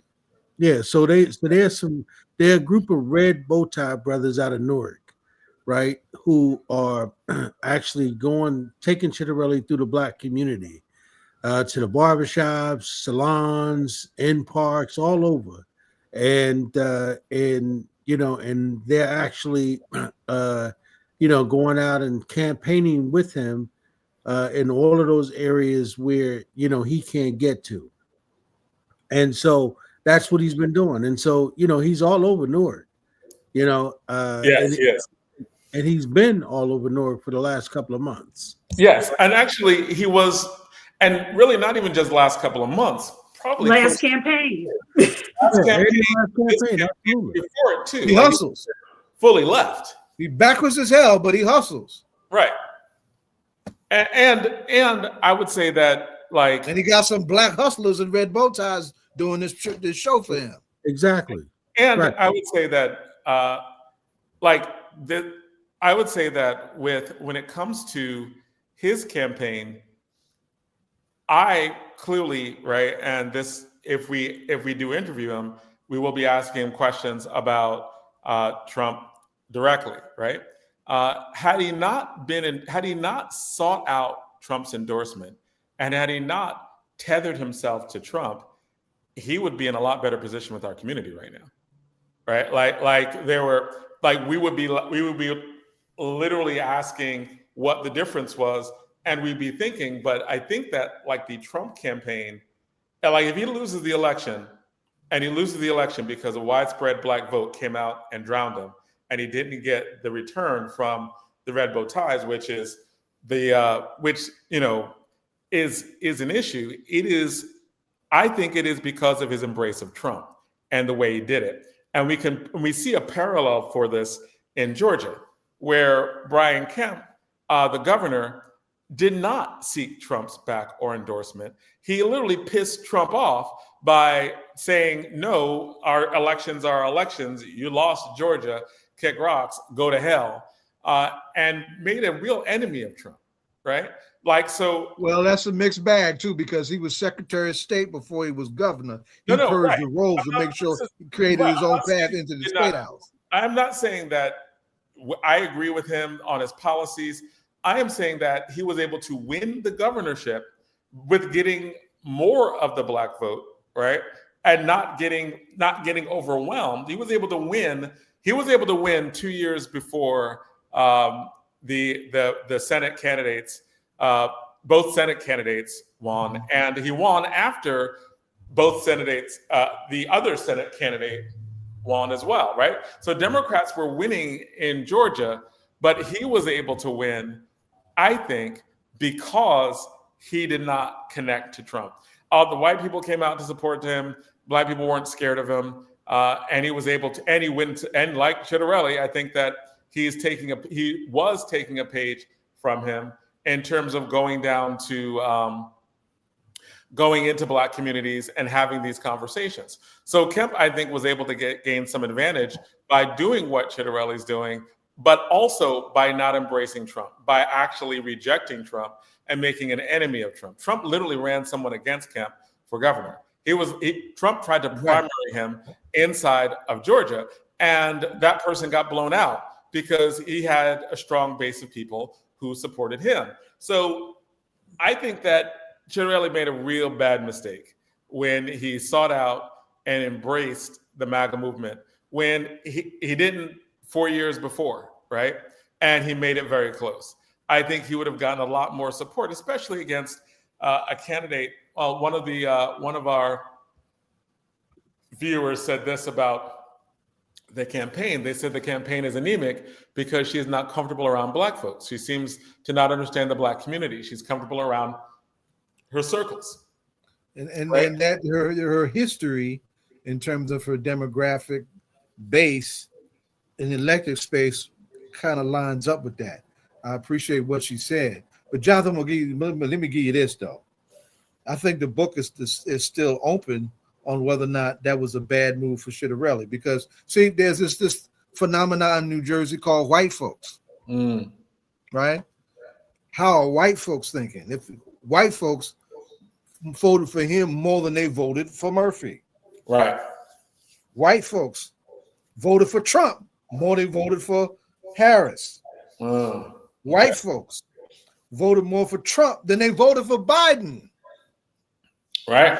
What will our white folks, you know, your friends in New Jersey, how are they going to roll in terms of their majority? Somebody's trying to call me. This is Tormel Pittman. Let me see if I can find out what's going on with this young man, because he missed his segment. Okay, so what did she say? Like one of our guests, that she spoke with her, and let us know what she said. Like, but I think that's where she said that she doesn't seem very comfortable, right? Yeah. And I think and Taretha, did you meet her at a campaign in our local community? Because that's what I'm not seeing is her, because that means that even local candidates, look at the governor's race for candidate, you had local council people bring in candidates to our community, and for anybody that thinks that, you know, we're going to wait closer, you know, the last day to register is in October. We need to be doing this now. And it had all summer, and to see no campaigning in the summer seems to me like a great waste of time. And it has to be a ground game. It has to be a door to door. You want to touch doors. And I'm not understanding this whole taking a whole country for granted or waiting to the last minute, because if there are ads that are going out, like the one that Zaid and I saw, or everybody saw, about she doesn't have an idea what to do as governor, guess what? If you're knocking on doors and telling people, talking to people directly, you can dismantle that commercial easily. But by not doing anything, you know, it's not a good look at all. Yeah, but Donna, I think the real truth is that, you know, she really doesn't have a clue, right? And I think that the people that are with her doesn't have a clue, right? I think that's really the truth. And what you need is you need people, right, who really understands the Black community to be advising in those particular positions. But I think they were knocked off of their heels, right, when you know, she won the primary. Well, let me just say she was given the primary, right?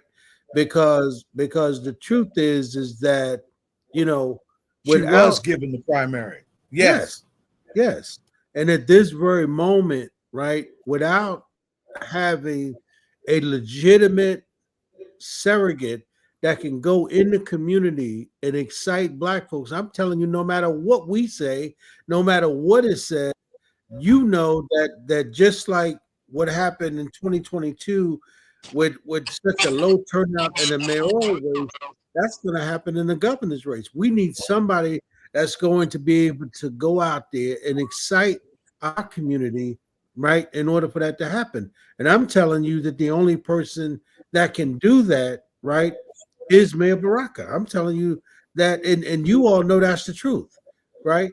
Because you know, but for all of the games they played, we'd be talking about the first Black governor potentially winning to become governor, right, in November.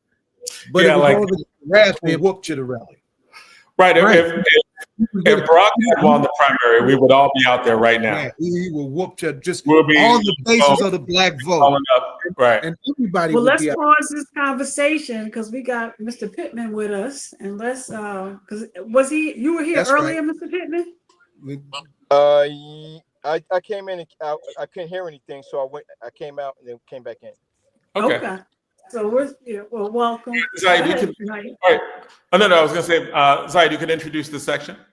Yeah, this is a pain situation because it's rooted in the loss of life. It's a young man I'm very proud of, and we've done some great things together. But the thing that brought us together is the scourge of police brutality. It was a scourge of police brutality when Barry DeLoach was killed by New Brunswick police, and it's a scourge of police brutality that just took the life of his aunt. When we talk about this 68-year-old senior citizen and grandmother in New Brunswick, we're talking about his family. We're talking about his first aunt, right? Deborah Terrell isn't an abstraction for Tormel Pittman. That's flesh and blood, right? And New Brunswick has been responsive in a very healthy way in response to the ordeal that family is going through and the horrific, tragic, senseless, wrongful killing of Deborah Terrell. And we're here to lift that up, to lift his family up, and to lift up that town and what that community needs, and from our broader community, and to welcome Tormel Pittman to all politics and local. Welcome back, little brother. How you doing? I'm doing good, big bro. Thank you for having me. Thank you guys for adding me to the platform and highlighting the incident that transpired with my aunt, and also highlighting all the other many tragedies and issues that we face as a community.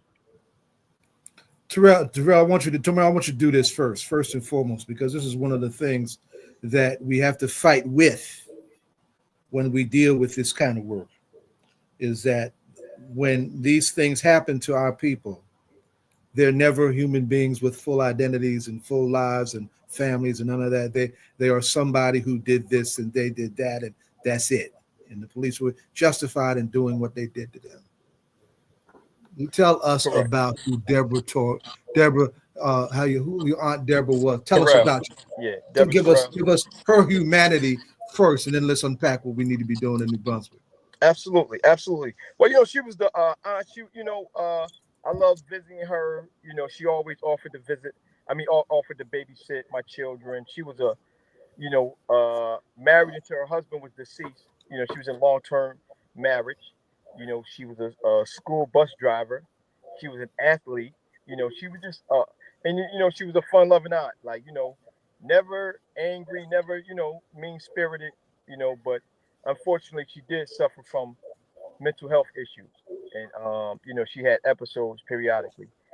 But outside of that, she was a school bus driver around children, and like I said, maintained a healthy, raised 3 great sons. None of them ever been in trouble. Just a great person. Cool aunt, will let you borrow her car if needed. So just that type of aunt. Yeah, and it's important to raise that up, and let's come back into the incredible dimensions of the incident itself. One, it happened and it shouldn't have. Just on the face of everything, it just shouldn't have. 2, it happened in what should be the safest space in any community, a senior citizens building. Right. 3, we talk about the racial dimensions in this, and of course there are still racial dimensions in this. However, we come to find out that the officers involved ain't white boys. They ain't stupid, scared white boys.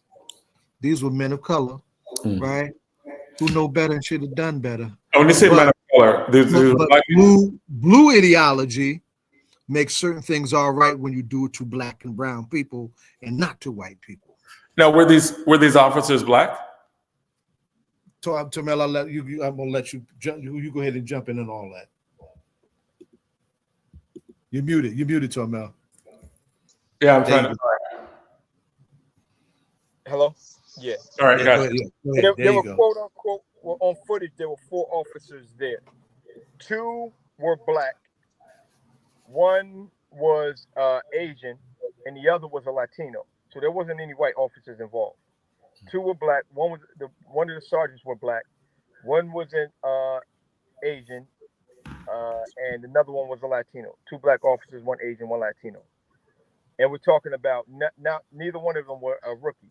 So we're talking about over 55 years of police experience. And do we know who fired the shot? Yes, the Latino officer, Joshua Plaza. And that was not revealed by the New Brunswick police or by the Attorney General's office. Yeah, correct. We found the information out from a video that leaked out. You know, technically we got no names, but once the video linked out, I had all the officers' names, and I actually had a personal relationship with one of the officers that was there. But me and my aunt didn't share the last same name, so you know he wasn't privy to that being my aunt, and which it shouldn't have mattered. But right, yeah, he wasn't privy to that being my aunt. It shouldn't have made a difference. But I do know if she shared my last name, she would be alive today. Wow. But Mr. Pittman is my nephew. I'm Pittman's auntie. If she would have said, "Hey, that's me. I'm Pittman's auntie," that might have changed the dynamics of the whole situation. It would have changed the entire dynamic. They would have reached out. They would have took different type of measures. They would have, they would have reached out to me, and they would have did what they were supposed to do. If they didn't know, they should have did those things, whether they knew her or not. That's the bigger point. Yeah, that's the bigger point. Whether they knew her or not, they should have took the same precautionary measures in saving her life. You know, whether they knew her or not, it shouldn't have mattered. That's why I don't make a big emphasis. Yes. Did they said they were there earlier that morning? Yeah, they were there earlier. I think she started having an episode, and one of her neighbors called the police. So allegedly they came once. She wasn't in the hallway. So they left. They came back again. She wasn't in the hallway. So they decided to engage her, knocking on her door, trying to get her to come out and speak with her, and just interact with her. They're not professionals when it comes to mental illnesses. They should have just went and got someone who was more suitable to handle the situation. She already de-escalated by going into her apartment. Right. So that should have been exactly. You know what I mean? Exactly. I would understand if they came off the elevator or came up the steps and she's in the hallway wielding a knife. That's kind of a different story. But they knew they were dealing with a mental illness, a person with mental illnesses. You know, all throughout their. And they got the call that it was a mental health. It was a mental health call. And nobody from the building escorted them, because the building knew what was going on as well, and they had to let the police in, correct? Yes, I think. Well, I don't know if they let them in, but there's a person at the front door when you first walk in there. There was a security right there, right then and there. Right. So, they had to, I don't know if they signed in or they just went upstairs and addressed the situation, but. They have their own. The building also has its own security as well. I think if they would, the neighbor. I think if it was maybe a security issue, maybe it's different. But the neighbor, I guess, reached out to law enforcement saying that they were afraid. She was in the hallway with a knife. So with that being said, they knew we got a knife involved. We got a person with mental illnesses. She's 68. And to mention, you're coming to a senior center. A senior center has Alzheimer's, dementia. You have everything you could think. Everybody probably in a building is on some sort of medication, whether it be for physical illnesses or psych meds. Right. So you have to keep it's not like you're knocking on the door in the projects or something like that. Like which still doesn't justify it. No, please don't get me wrong. It still doesn't justify any of this. But it's not like you're going to a regular domestic call in the community. You're going to a senior citizen building.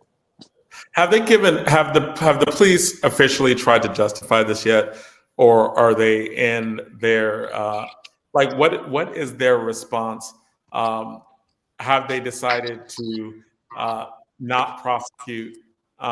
What have they been saying, and what are we waiting for? What are those next steps? Well, they're basically saying what everyone is saying. And that is, it's under investigation. And if you want any questions, please contact the Attorney General's office. That's what the police department is saying. That's what the prosecutor's office is saying. And actually, that's what the attorney general's office is saying, like it's under investigation. Our next step is we're scheduled next week to view the body cam footage, hallway footage, and any other footage that's out there. You know, yeah, we're at the behest of the attorney general. Yep, at the behest. Yeah, because has the special prosecutor been assigned? No, not to my knowledge. You know, okay. Everything is being handled through the attorney general's office, and they're saying everything's under investigation. Are there any other protests, or are there any other actions that are planned that you want to talk about that we should plan on? Yeah, that will be. You know, we'll do a press release. We're scheduled to, because it just got pushed back. We're scheduled to view the body cam footage on Wednesday. We're having a demonstration September 6th, Saturday. This Saturday coming up at 2 p.m. and we will kick off in front of the police department, which is 25 Kirkpatrick Street, New Brunswick, New Jersey. Right. Now here's a question that I want, you know, that I've been dying to get some feedback on. Right. I was very proud of how New Brunswick turned out for both that first action at City Council and for how they turned out for the vigil a little after that. Right. Has there been anyone in the land of New Brunswick City Council that has responded since we moved on City Council? I think you muted yourself, Tormel. Oh, I'm sorry. That's all right. There you go. Just unmute yourself. Yeah. Okay. Okay. Yeah. Councilman Glenn Fleming has reached out, and he's been in constant contact with me. He actually texted me today to check on my well-being, but an official condolences. For the record, Councilman Fleming is how many black folks do we have on City Council? He is African American. 2. We have right. I think her name is Petra. She's a female. We have a black councilman. Yeah, she was the one that was talking when we came in, offering condolences and whatnot. Yes. Yeah. But none of them reached out to the family, you know, personally to send their condolences. We didn't hear anything from the mayor, you know, sending his condolences. No one so far. Not good. People doing the right thing, but folks at the top are not. Yeah.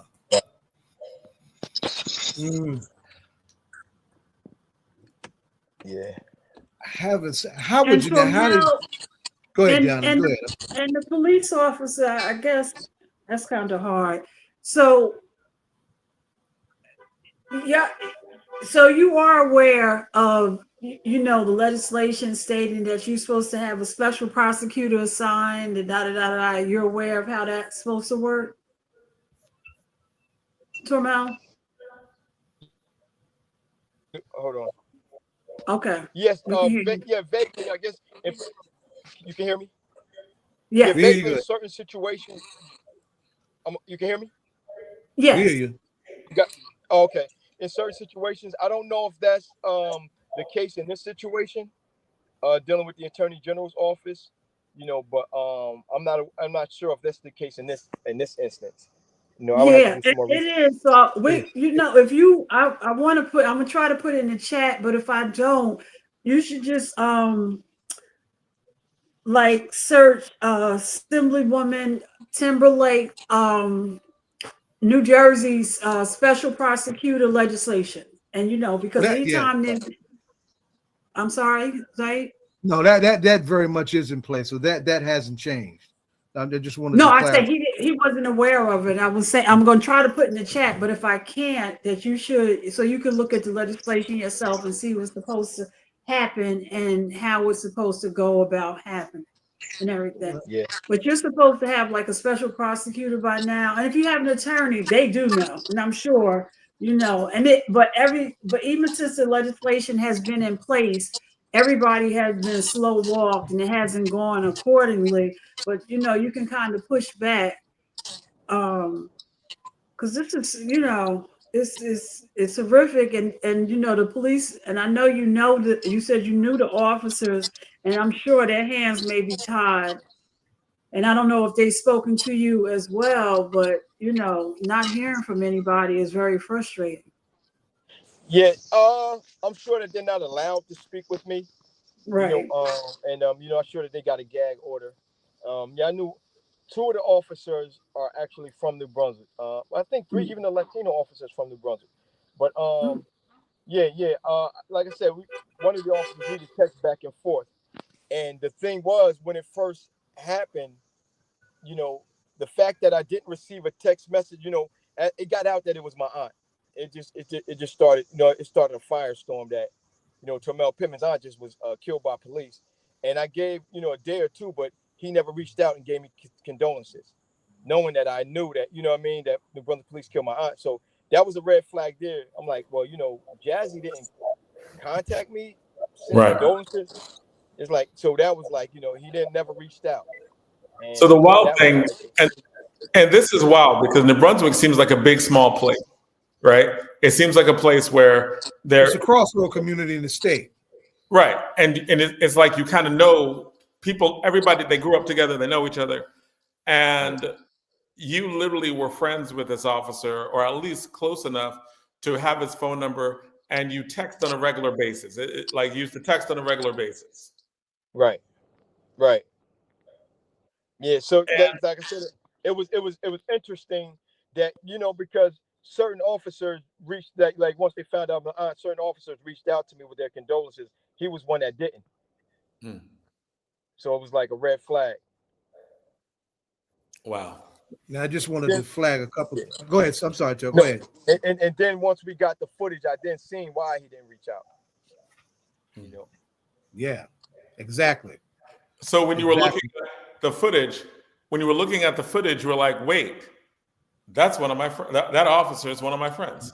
Yeah, I know. Yeah, well, because the footage that we had, it was kind of like grainy, but I could see his silhouette. And when one of the officers mentioned, because he called himself Jazzy, so when one of the officers mentioned Jazzy, that just confirmed it. Then I looked again. I said, "Oh, okay, well that's Eric Brown. Oh, okay, that's a Latino officer." The other agent officer, Chang, I was familiar with him, so it kind of just started putting itself together. We didn't have to wait for the attorney general or the local police to give that information. So that was a blessing in disguise that we were able to know the officers who were involved. Wow, and that's a tragedy on multiple levels there, like, because it seems like a lot of times you have officers who are not in the community, and a lot of people we need officers who represent the community, officers who are in the community, and they would have a different perspective. But these were officers who were in the community. They were officers of color. They were officers who grew up in the community. All the things we say we want in officers. They were officers in a community that several weeks prior had an elderly woman who was of lighter hue in a mental health crisis with a knife. And they took the time to de-escalate that situation and got her some help. So there was a parallel situation that happened earlier?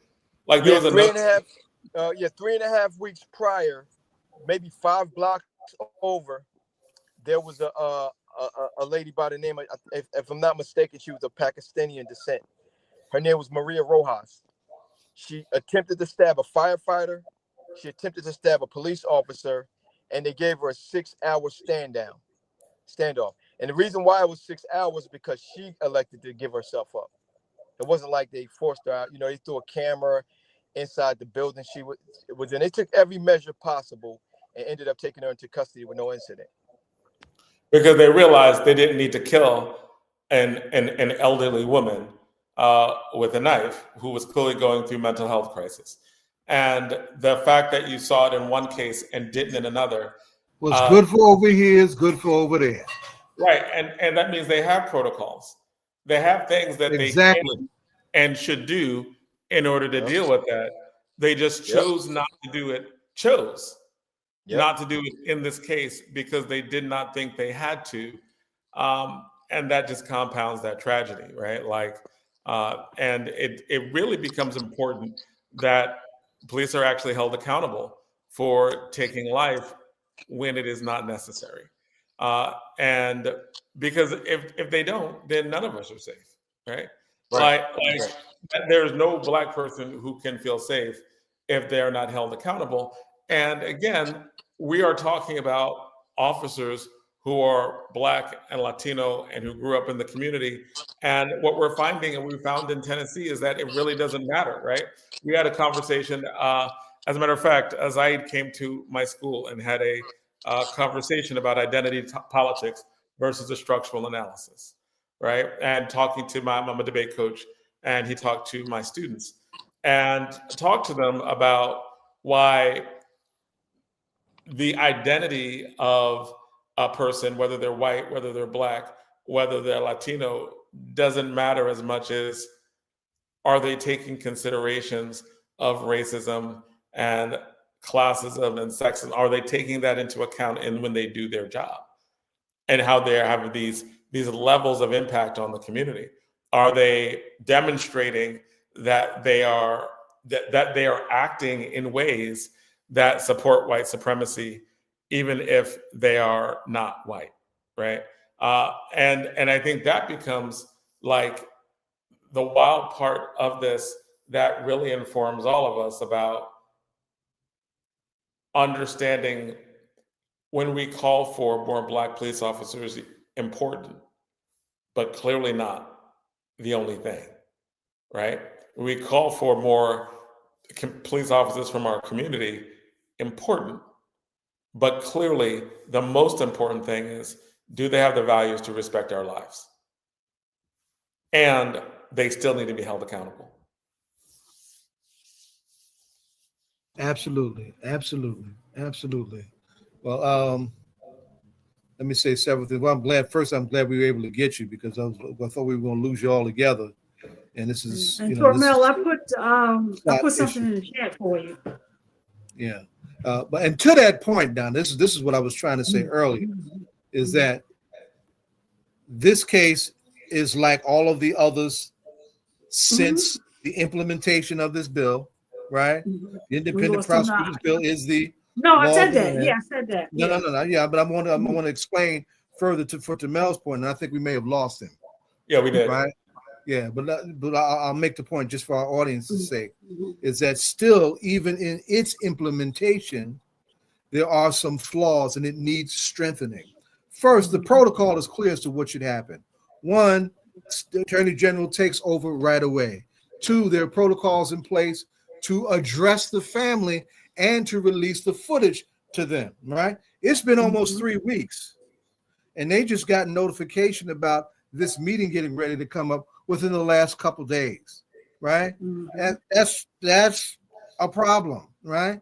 There is no transparency and of the character of these investigations. We just know that they send it to a grand jury, and the grand jury decides not to indict. How was it sent to the grand jury? How is it that all of these cases, with all of these clear, egregious practices, right, all go to the grand jury and all of them come back with no indictment? How are they sent to the grand jury? The bill needs to be strengthened to have a transparent component, a reporting component that delineates how those investigations are put together and what was exactly sent to the grand jury in terms of its content, right? Yeah, there's an old, saying in legal land, right? If a prosecutor wants to, he can indict a hamburger, right? You don't need a whole lot to go to a grand jury to get an indictment. But whenever it comes to holding police accountable, we just see this wave after wave after wave after wave of circular, non-transparent, non-indictment. And that's a piece that absolutely needs to be strengthened. So I just wanted to send that in. What's interesting? I see that in 2024 there was further changes that says it aims to establish an independent office of Inspector General for prosecutorial review to investigate allegations of oversight of law enforcement. So that's interesting. So there was a change in 2024. They have lot of pretty words. A lot of pretty words. Yeah. Right? In fact, and this is where we're trying to help Tormel in particular in terms of what I do, and I want to be fully transparent, is that we have the Seabrooks Washington bill signed into law. And it's signed into law back in January 24, almost 2 years ago. But not a dime has been released in any of the 5 counties that were designated to build out these community-led crisis response teams that would come instead of the police. And in the case of Middlesex County in New Brunswick, no one was even identified to receive the money. So, and here's how I wanted to have this last point to make with Terrell as we wind it down, is that I would hope that as a part of the justice and the healing, that New Brunswick grows up, identifies players, has the right conversations to identify the players from that community to receive that money, build out that program, strengthen their local protocols, and name it after Deborah Terrell. Right? And he's going in and out. We're going to have to figure out how to bring him in and wrap it up, because I know our other guests will probably be on in a minute too. Yeah, and I know victims' compensation is a big part of that, and I don't know how many families don't use it. Unicorn 151 is with us. Oh. Yeah, Killer's here. He's here. All right. Hey. All right, so I'll get back to Terrell and Tormel. I'll wrap it up because we're already working on all of it. Okay. And so I'm glad he got back on. But that's super important. So we have to bring that conversation back, because there's money in order to be able to use for those purposes of violence prevention, and so that something like that would never have to happen again. Then we have to do it. We are going to the next section, and I have the pleasure. Somebody else is in the background. Yeah, I have the pleasure of having Unicorn 151 on. In the street too, you see that? Yes, absolutely. He's going to be at 24 Hours of Peace next week, but he is international. He is internationally famous. We see him in Brazil. We see him in Colombia. We see him all over the world, but he is representing Newark and representing New Jersey everywhere. Like, he represents Newark more than I represent Newark, right? Like, he is like Mr. international, getting them stamps in that passport. Boom. He's Mr. Newark, right? Because he has brought Jersey club and Jersey culture internationally, combining hip hop and Jersey club, and people are biting, right? Like all that, right? So, welcome. Unicorn. So tell the story how your parents were club heads and you were hip hop head, like a Reese's and peanut butter. Tell us that story. That's literally what happened though. You know, my mother used to frequent Club Zanzibar and places like that. My father is Liberian, so I got the African culture, international culture with that. So, you know, the Afro beat, the Ami piano, all that stuff. And I just came up on house music. And then around middle school time, I was introduced to club music. And I lived in Maryland for like 3 years in middle school. So I got introduced to Go-Go and Baltimore Club. And when I came back to Jersey, I just implemented everything that I knew into everything I was doing. Okay. And then you put some beats over those tracks. Okay. And And a side note, Unicorn 151 is brilliant. He was a former Science Park High School debater, and was brilliant at debate. Went on. He is I believe you have your master's in economics. Correct. Yep. Right. He has his master's in economics. He is an entrepreneur. So every time you see him, he's partying, right? Every time you see him, he's partying. He's having fun. His social image is great, but he's actually a very serious thinker. He's always been a serious thinker. and he is someone who is so really honored to have you on because you really are doing a lot of good things. So tell us more about Jersey Club. How did you take it in? How did you start off doing this? After you talked about like when you were a kid, you danced, clubs, etc. But when did you start to be like, I'm gonna literally be a hip hop artist? I want to say when I was in college, there was a song called "Knuck If You Buck" that came out, and I was at Rutgers at the time, and I had a friend of mine sample that song because I loved it so much. I was like, if we could sample "Knuck If You Buck," and this was at the time when we all had dreads. I wanted them to come to the club shaking my dreads part.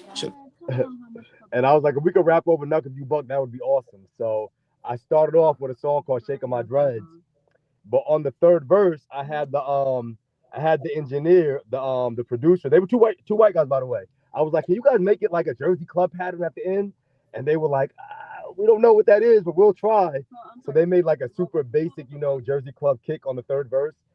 And whenever we played that song for people, like at real parties, the DJ would always play the third verse. Like that was the part that everybody in the party liked.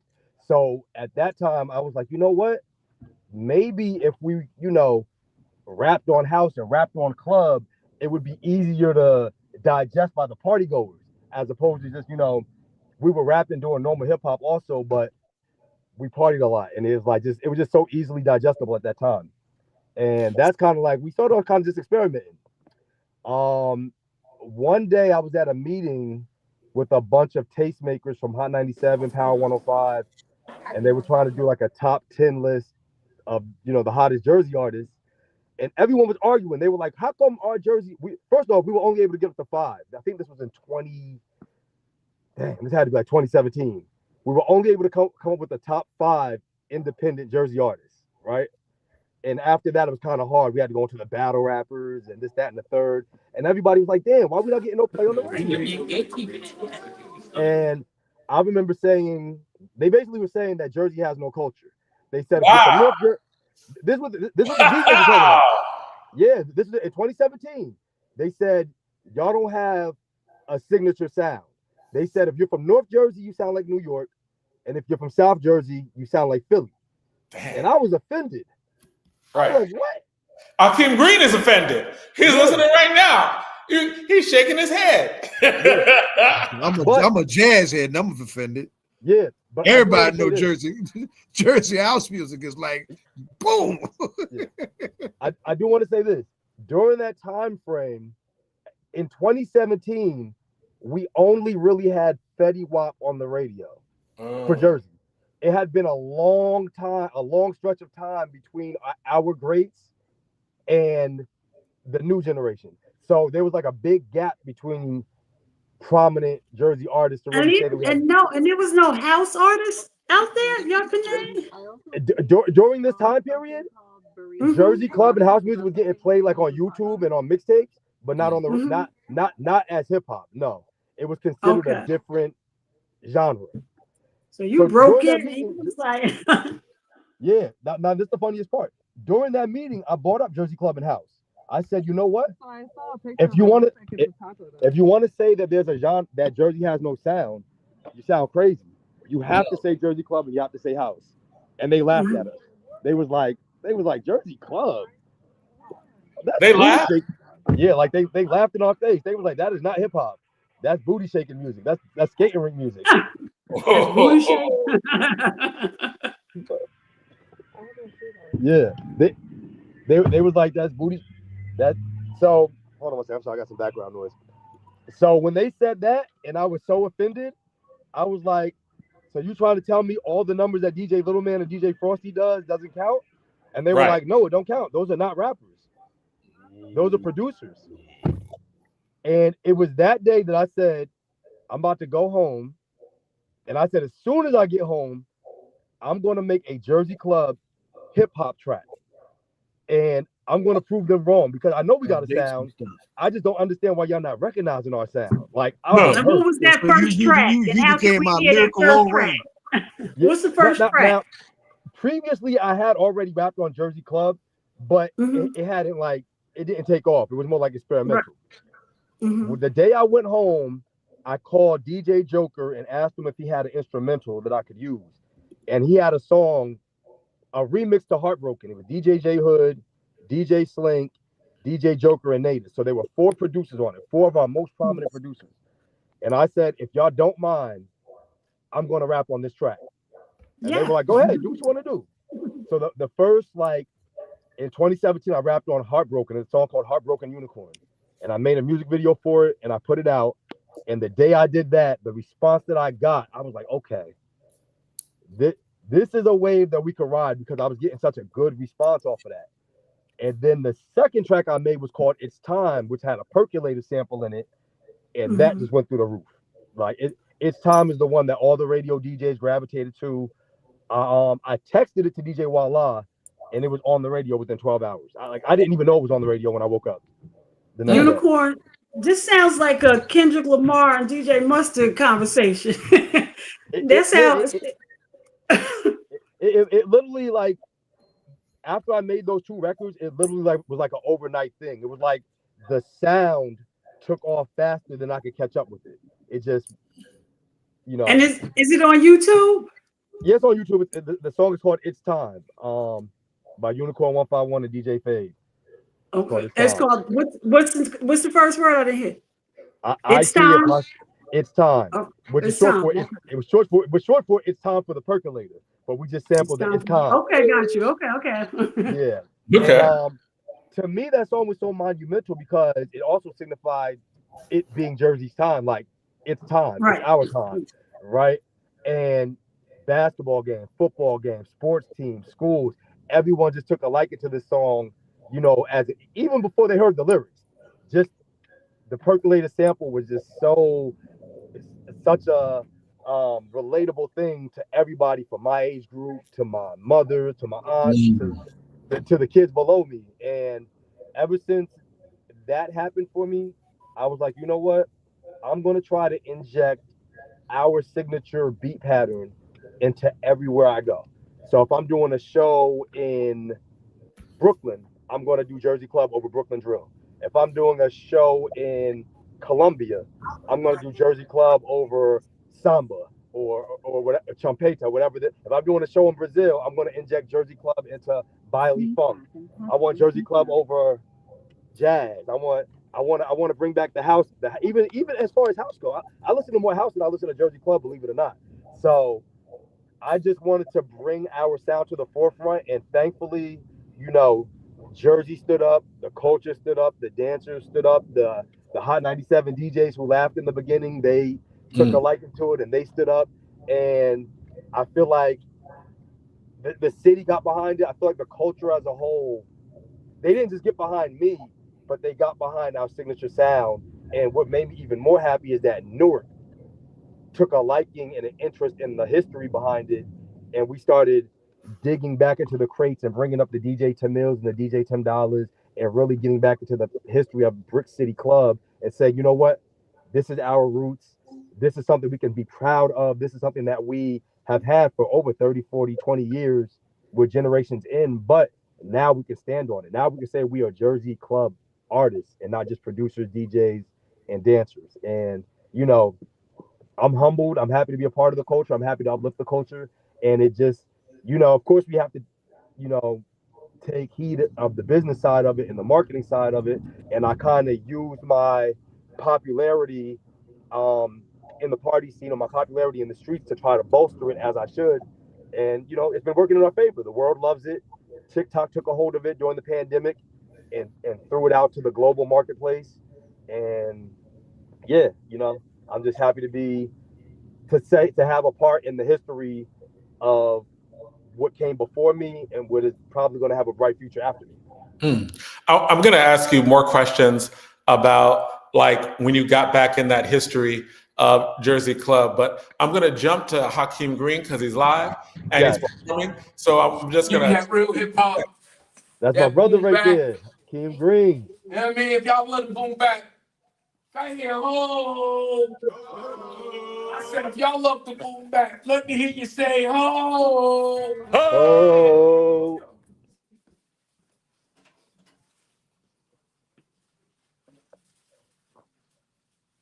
I love small, intimate settings, I can really connect with the people. Big shout out to Soulflower in the building. You know what I mean? All right, here we go. Fuck that.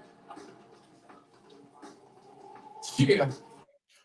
We're gonna cut back to him when he starts. But you can start answering that question, and then we'll cut back to him when he jumps in. I think he's just warming up. But so when you said you got back into the history and Newark got behind it, what does that mean? Like when you started going to the crates, what are some of the things you found that we should all know about? Okay, so when I started rapping on club and kind of injecting club into like drill music, which like more of the younger generation of it, a whole new younger demographic began, putting out their version of what they believe club music is, and New York grabbed a hold of it as well, Philly as well.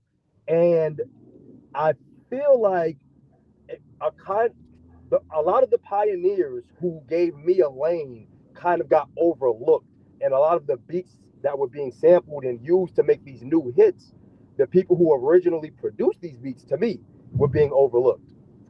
And I also kind of felt like at the beginning, we didn't have the full support of the city of Newark, meaning the officials and the people doing the events and stuff like that. We were gaining it slowly but surely, but I think everybody kind of didn't really understand what we had here. So I began to tap back into DJ Tormel and, updating the Wikipedia, updating things online, and, just asking them, where did this originate?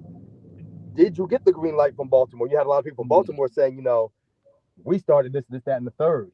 And when I kind of did my research and actually talked to because these guys are friends of mine also. They're older than me, but they're still friends of mine. I actually went back and talked to them. And anytime I got the chance to do a documentary or an interview or an article, I made sure that they referenced back to the originator so that we actually understood that this started off as Brick City Club. And this is something that I found out too. I didn't know it was previously called Brick City Club.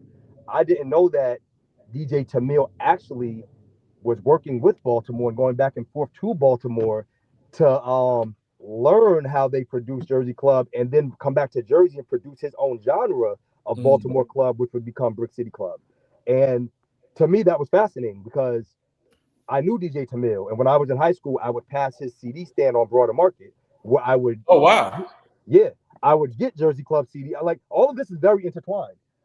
My introduction to Jersey Club was from DJ Tormel's CD stand, and we all would get his CDs, but because there was not streaming services at that time, we were not ever labeled on the internet as Brick City Club, right? It wasn't until YouTube came along, when YouTube got big in around 05, 06, 07, that we began stamping ourselves as Jersey Club. But 10 years before that, Brick City Club was happening. And we're gonna come back to you. I think he's going live right now. Okay. So let's hear. Hip hop, as soon as it comes on, you're gonna understand what it is. I want the represent that. I want to get down with Harris wants to how to get down with people. Got to make this test here. Yeah. I was ready. It goes.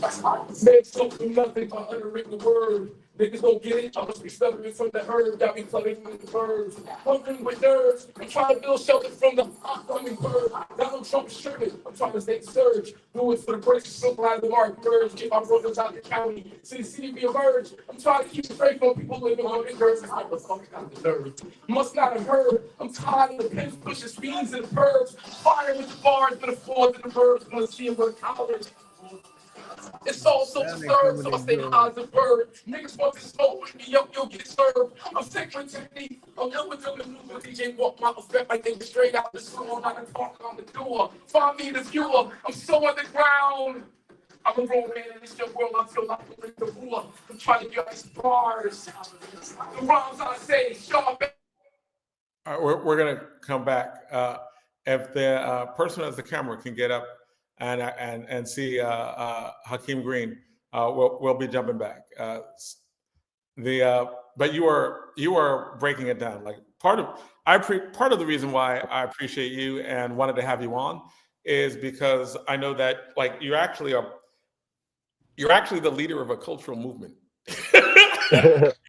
And it's kind of wild because it's like, That's real talk. Right, but it is like literally a cultural movement in terms of looking at like what it is with this combination of Jersey Club and like bringing it back. Like you're literally talking about, look, I did the research, I looked at what happened, I'm giving credit, like even though like you're out in front, you giving credit to everybody, right? And you think you're like, hey, I need to go back in the crates and give respect to the people who built it. They need recognition. So it's kind of like a movement, but it's a movement where you are literally trying to like do musically what Alice Walker did when she refound Zora Neale Hurston, right? Wow. You wouldn't have known about Zora Neale Hurston if it wasn't for Alice Walker, right? Yeah. And so Alice Walker really put her in the literary canon that we look now, right? It's because of the work that Alice Walker did in the 70s that any of us know who Zora Neale Hurston is, because people have forgotten about it, right? Yeah. And it seems like you're doing that with Jersey Club, because even though everybody our age, my age, older, right, and younger, your parents' age, listen to Jersey Club. A lot of the pioneers, a lot of the people who did stuff, a lot of people who got their stuff ripped off, you're like, hey, they needed some credit for the stuff that they were actually doing. Mm-hmm. That's correct. Yes, and I think that there's also a story to be said here about the technological advances and how that's impacted the culture and the music, because because of social media, a lot of our newer artists can get the shine and the accolades and everything, whereas those who were not able to put their music on streaming or YouTube or TikTok during that era, but are being sampled and used today, their story could easily get lost or overshadowed and stuff like that. And I think it's kind of important that this is Jersey history. It's music history, it's Jersey history, and it's cultural history at the same time. And it's also Newark history. And I think that it's important that we highlight that and have it really recognized and like legitimately, signed and sealed, so that everyone who, it's almost like what jazz is to New Orleans is the way that I look to Jersey Club in Newark. And I think that we should celebrate it. We have close ties with house music and other types of dance. Great music. parallel. Yes, a lot of parallels. And my wife is from New Orleans, and like bounce music, right? Like yes. And the way in which they have their own style of club music down there. I believe Big Frida is major down there with New Orleans style club that is different, right? Than club from around the country, and how New Orleans has embraced it, right? And internationally, like I think Big Frida produced for Beyonce, and or at least was on a song with Beyonce. Like she used some of him or some of them for what they were, what she has produced, and help bring that, because everybody knew about it, but she helped bring it to a different level in terms of uncovering on all the other stuff. But that's huge for New Orleans. What you're saying is for like just like go for DC or bounce for New Orleans, that's Jersey Club has its own thing, and you are bringing that into that cultural fore in a way that is important. Yes. Yep. You're gonna have to go back and get moms to do a documentary on Zanzibar. I mean, there's actually a documentary part 1 and part 2 on YouTube, but I have just subscribed to you, Uniform 151. I just subscribed to you on YouTube. So as I was listening to Do the Percolator's Time when you're doing, so I see you with the Rutgers gear and the New York Rangers. You repping New Jersey Rangers. The Jersey Devils, right? Devils, repping. I'm sorry. We got some Devils in New Jersey for sure. Right. Yep. So we want to have you definitely back on as well, right? Like, because I think that for the conversations with you, it seems like it needs to be in parts, because we haven't even gotten into the international thing. We haven't gotten into the international. Love to talk to you about Brazil and Colombia. Any of that stuff. Man. Really want to get you back on to talk about that. You're definitely stay on, because we're going to be talking about 24 hours apiece. You're going to be at 24 hours apiece. We're going to be going back and forth with Hakim Green and his performance, talking about 24 hours apiece. So we're going to switch the conversation some, but I just want to make clear that I really want to get back. But before he comes back on, can we get some freestyle? You ready to do some freestyle? Yeah, I mean, let me know if you want to save it for 24 hours a piece. But if I can get a little piece of freestyle, let me know. I might save it for 24 hours a piece. Let me think if I can think of something. We might be able to. Okay. Yeah, we have Hakim Green right here. I just want to see what's going on with that. But stay if you can stay on. Please stay on. All right. Yep. Cool. Yep, I'm here. All right. And Unicorn, while we wait for Hakim, are you familiar with Follow Me? You know, we just that's my guy, Ali. Yes. But this is Can I Eat? Can I eat? Y'all ain't can I eat? It's night of the living, dead on arrival. As the world spirals out, the darts at my rivals. Run the title, Hakim kicks the vital. You're headed for self-destruction. Bring it back. Bring it back. Bring it back. There we go. Hakim recording? Yes. That's right. He's recording, yeah. That really pop shit right there. Keep going.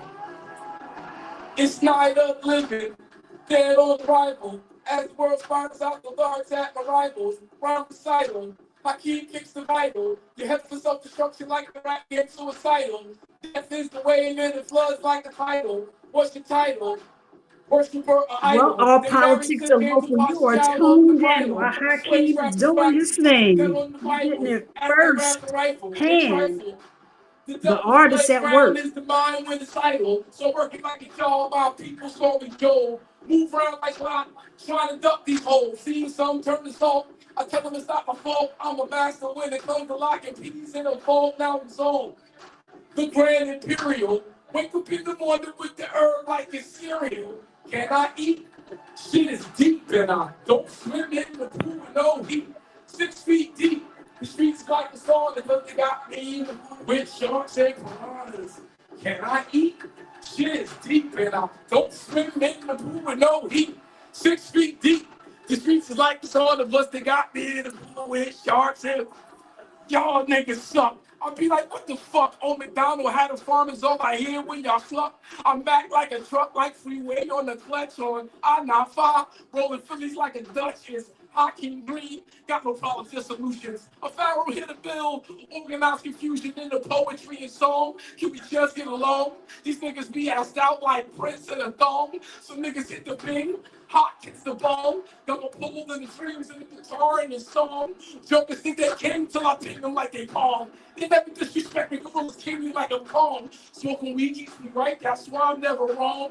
Fly like swan, when I hit that dawn. With the daylight, I got potholes in my lawn. Rolling up a J, no disrespect to Sean. Can I eat? Shit is deep and I don't swim in the pool with no heat.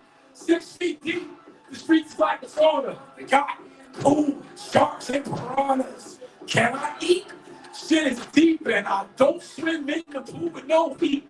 6 feet deep, the streets is like the sauna. Plus they got me in the pool with sharks and piranhas. Huh. That's your right. Yeah, man. So yeah, we represent the real hip hop. Unicorn, you said you need some verses from Hakim. Right now, I think they're Yep. But we do what we do. I really wanted to, just go Madison. Y'all can hear Love and Hip Hop on the internet.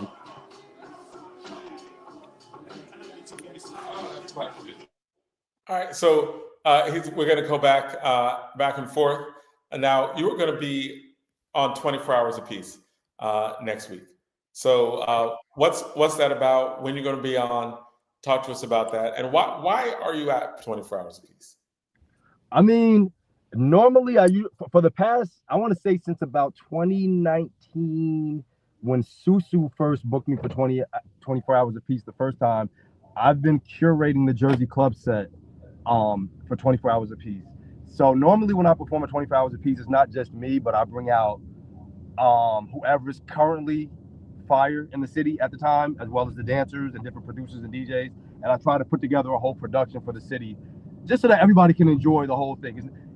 I like to perform, but it's not just about me, it's about the culture. So I curate a full set at 24 hours a piece. I love what you said there. Like, just like, it's not just about me, it's about the culture. Like, the culture. Yeah. Yeah. So like even last year when it was all girls, even though I curated it, I didn't perform myself. I let it was all female performers doing Jersey Club last year, but I still was the one who brought everybody together, under my umbrella, because I'm kind of like the glue between the producers and the DJs and the artists and the dancers. And I like that role. I like bringing people together. The reason I think it's important that we're at 24 hours apiece every year is just because of what 24 hours apiece represents. The whole city comes out. Everyone is coming together for community, of course, for peace, but also it's like a family reunion for the city. Not just the artists, but for the politicians, the businesses, the teachers, the police, the fire department, the kids. Everybody comes out. And, aside from performing there, I just like being there. I love seeing all the people. I love talking to the people. I love doing content and being able to include my whole community in my content. So when I put it out to the world, they can see what Newark really looks like when we're all outside and having a good time and not, doing anything that would be frowned upon. I have a mission where I would love to increase the tourism and people that come to Newark. I would love for Newark to be at the top list of places that people want to come to and enjoy. They enjoy our music. They should come enjoy us as well. Spend some money here, book some hotels here, That's part of the conversation I want to have with you. Yeah. Now question on that, right? Is Newark now a center? Like, are there, like there was Zanzibar? Are there places right now in Newark that that is a Jersey club scene where if you in the house and you a house head, you can go? Is that still a thing? Unfortunately, I would have to say no. If we're talking about, are we bringing outsiders into Jersey? No, not really. Maybe as far as performances at Prudential Center and NJ people come here, but is there a hub for Jersey Club where we're bringing people outside of ourselves? Not really so much, no. And that's something that I feel like we have room to improve and definitely we can build upon. Yeah. So and you know what, Unicorn? My brother actually is my brother who's 16 years older than me. He did like a paper when he was at Rutgers about jazz in Newark and how big it was, like down Sarah Vaughan and all of that. And then come up to my area, like Zanzibar, I was like right a little bit too young, but I went down the street to Sensations. But like a night of Jersey Club would be like LL Cool J will come perform at Sensations, and because Zanzibar closed a little bit later, he can go to Sensations and maybe hit another spot because the clubs didn't close until like 5 a.m. And I can remember seeing LL at Sensations for like $10, and just to come and be able to hit 2 or 3 clubs in one area, in one night was big. And, and like, the old, like the people a little bit older went to Zanzibar, like you had Sensation, and there was so many more clubs. I mean, I want to say up until COVID, a lot of the bars did a lot of, were kind of bringing back the house music. But with COVID, we kind of lost it. But I can't. I mean, you see how people show up at NJ Pack during the summer when they do the house, and Hakim is back. So go over to Hakim because I know he's waiting. He's frozen. Yeah, he's frozen. Oh, he's frozen. But I don't know if your mother like told you, like I mean, they were literally, and then you go to New York, you had clubs that didn't even close until 12 in the afternoon. The garage and things like that. And that leads me to the question I have for you. And stuff like you know what I'm saying. I've got all these places. You're coming in and out, but I do have one serious question for you. You are internationally known. You are also an entrepreneur. You also deal in like things other than hip hop, like you deal in property, all the other stuff. So the question I have for you is, are you going to start a club in New Jersey? Is that in the works? Is that in the short term, medium term? We lost Unicorn. Right, yeah. But I want him to bring a club. And that's the obvious question based on what y'all just laid out. Right. That, right now that scene is not hot right now. Mm-hmm. Right. There's a void that needs to be filled. Mm-hmm. Yeah. And so I think we have him back. There we go. Here he's back. He's back. Sorry guys, I lost. So when are you gonna open a club? Right. That was the question. The question is, you are an entrepreneur, you deal in property, you have a business mind, right? Yeah. If there's anyone who can open a club in Newark, it's you. Yeah. Yeah. To me, so I will say this summer in Newark, they've done exceptionally well with the events this summer. And we may not have had a specific Jersey club event, but I think the house music events kind of did what it needed to do for us, right? And not just in Newark, the Roselle House Music Festival, Edison, a lot of places. I feel like that the house music festivals covered all, from club to house and dance and everything that we love. So while we might not have a specific club for that, and I may not want to, put up the overhead for that, but clubs that already exist can always do house nights and club nights. And I think if we keep up the momentum that we had this summer, we can curate within the clubs that we already have, a place. And Unicorn, do you know DJ Chillax? Say the name one more time. DJ Chillax. Do you know DJ Chillax? I know Chillax. Okay, you see how he took it to Royal Caribbean. I mean, Royal Caribbean was booked out because DJ Chillax took it to the cruise. And it was amazing how many people, when I seen that video, and I think they did Jamaica Club, did Jamaica this August, and that was DJ Steve. So the house DJs are even taking it abroad now. Yeah. And I know club is big because I know like Naeem and them been doing it like China and all Asia and all that, like back in the day. Yeah. And I think what we're seeing happen is because of the globalization of club, we're also seeing a reemergence of house in popularity amongst the youth as well. So I feel like it's working all around the board. And it's really just, up to us to really take it on our shoulders to, make a place where everybody can come enjoy, build a place, come up with a place, And how is it that we don't appreciate? I mean, you've gone abroad, so you're appreciated probably more abroad than here. Have you found that to be true? That is very true, and I kind of find it kind of amazing that even when I go to like Italy, Germany, Egypt, they have Jersey club artists in these places. Like they are making music with our beats, and they pay homage to us. They just have never been to Jersey, but they love the sound. And I feel like because many of us don't get the opportunity to see how we've affected abroad, we may not understand our impact and appreciation we have because we don't see with our own two eyes what everyone around the world is seeing. And even myself, when I was younger, I didn't realize what we had, in our own backyard. But now that I have a chance, we need to taking a hold of this for ourselves and really. Are you starting to freeze up as well? I'm going in. All right, yeah, you're starting to freeze up and go in and out. But if you, sorry, I keep losing service. Okay, there you go.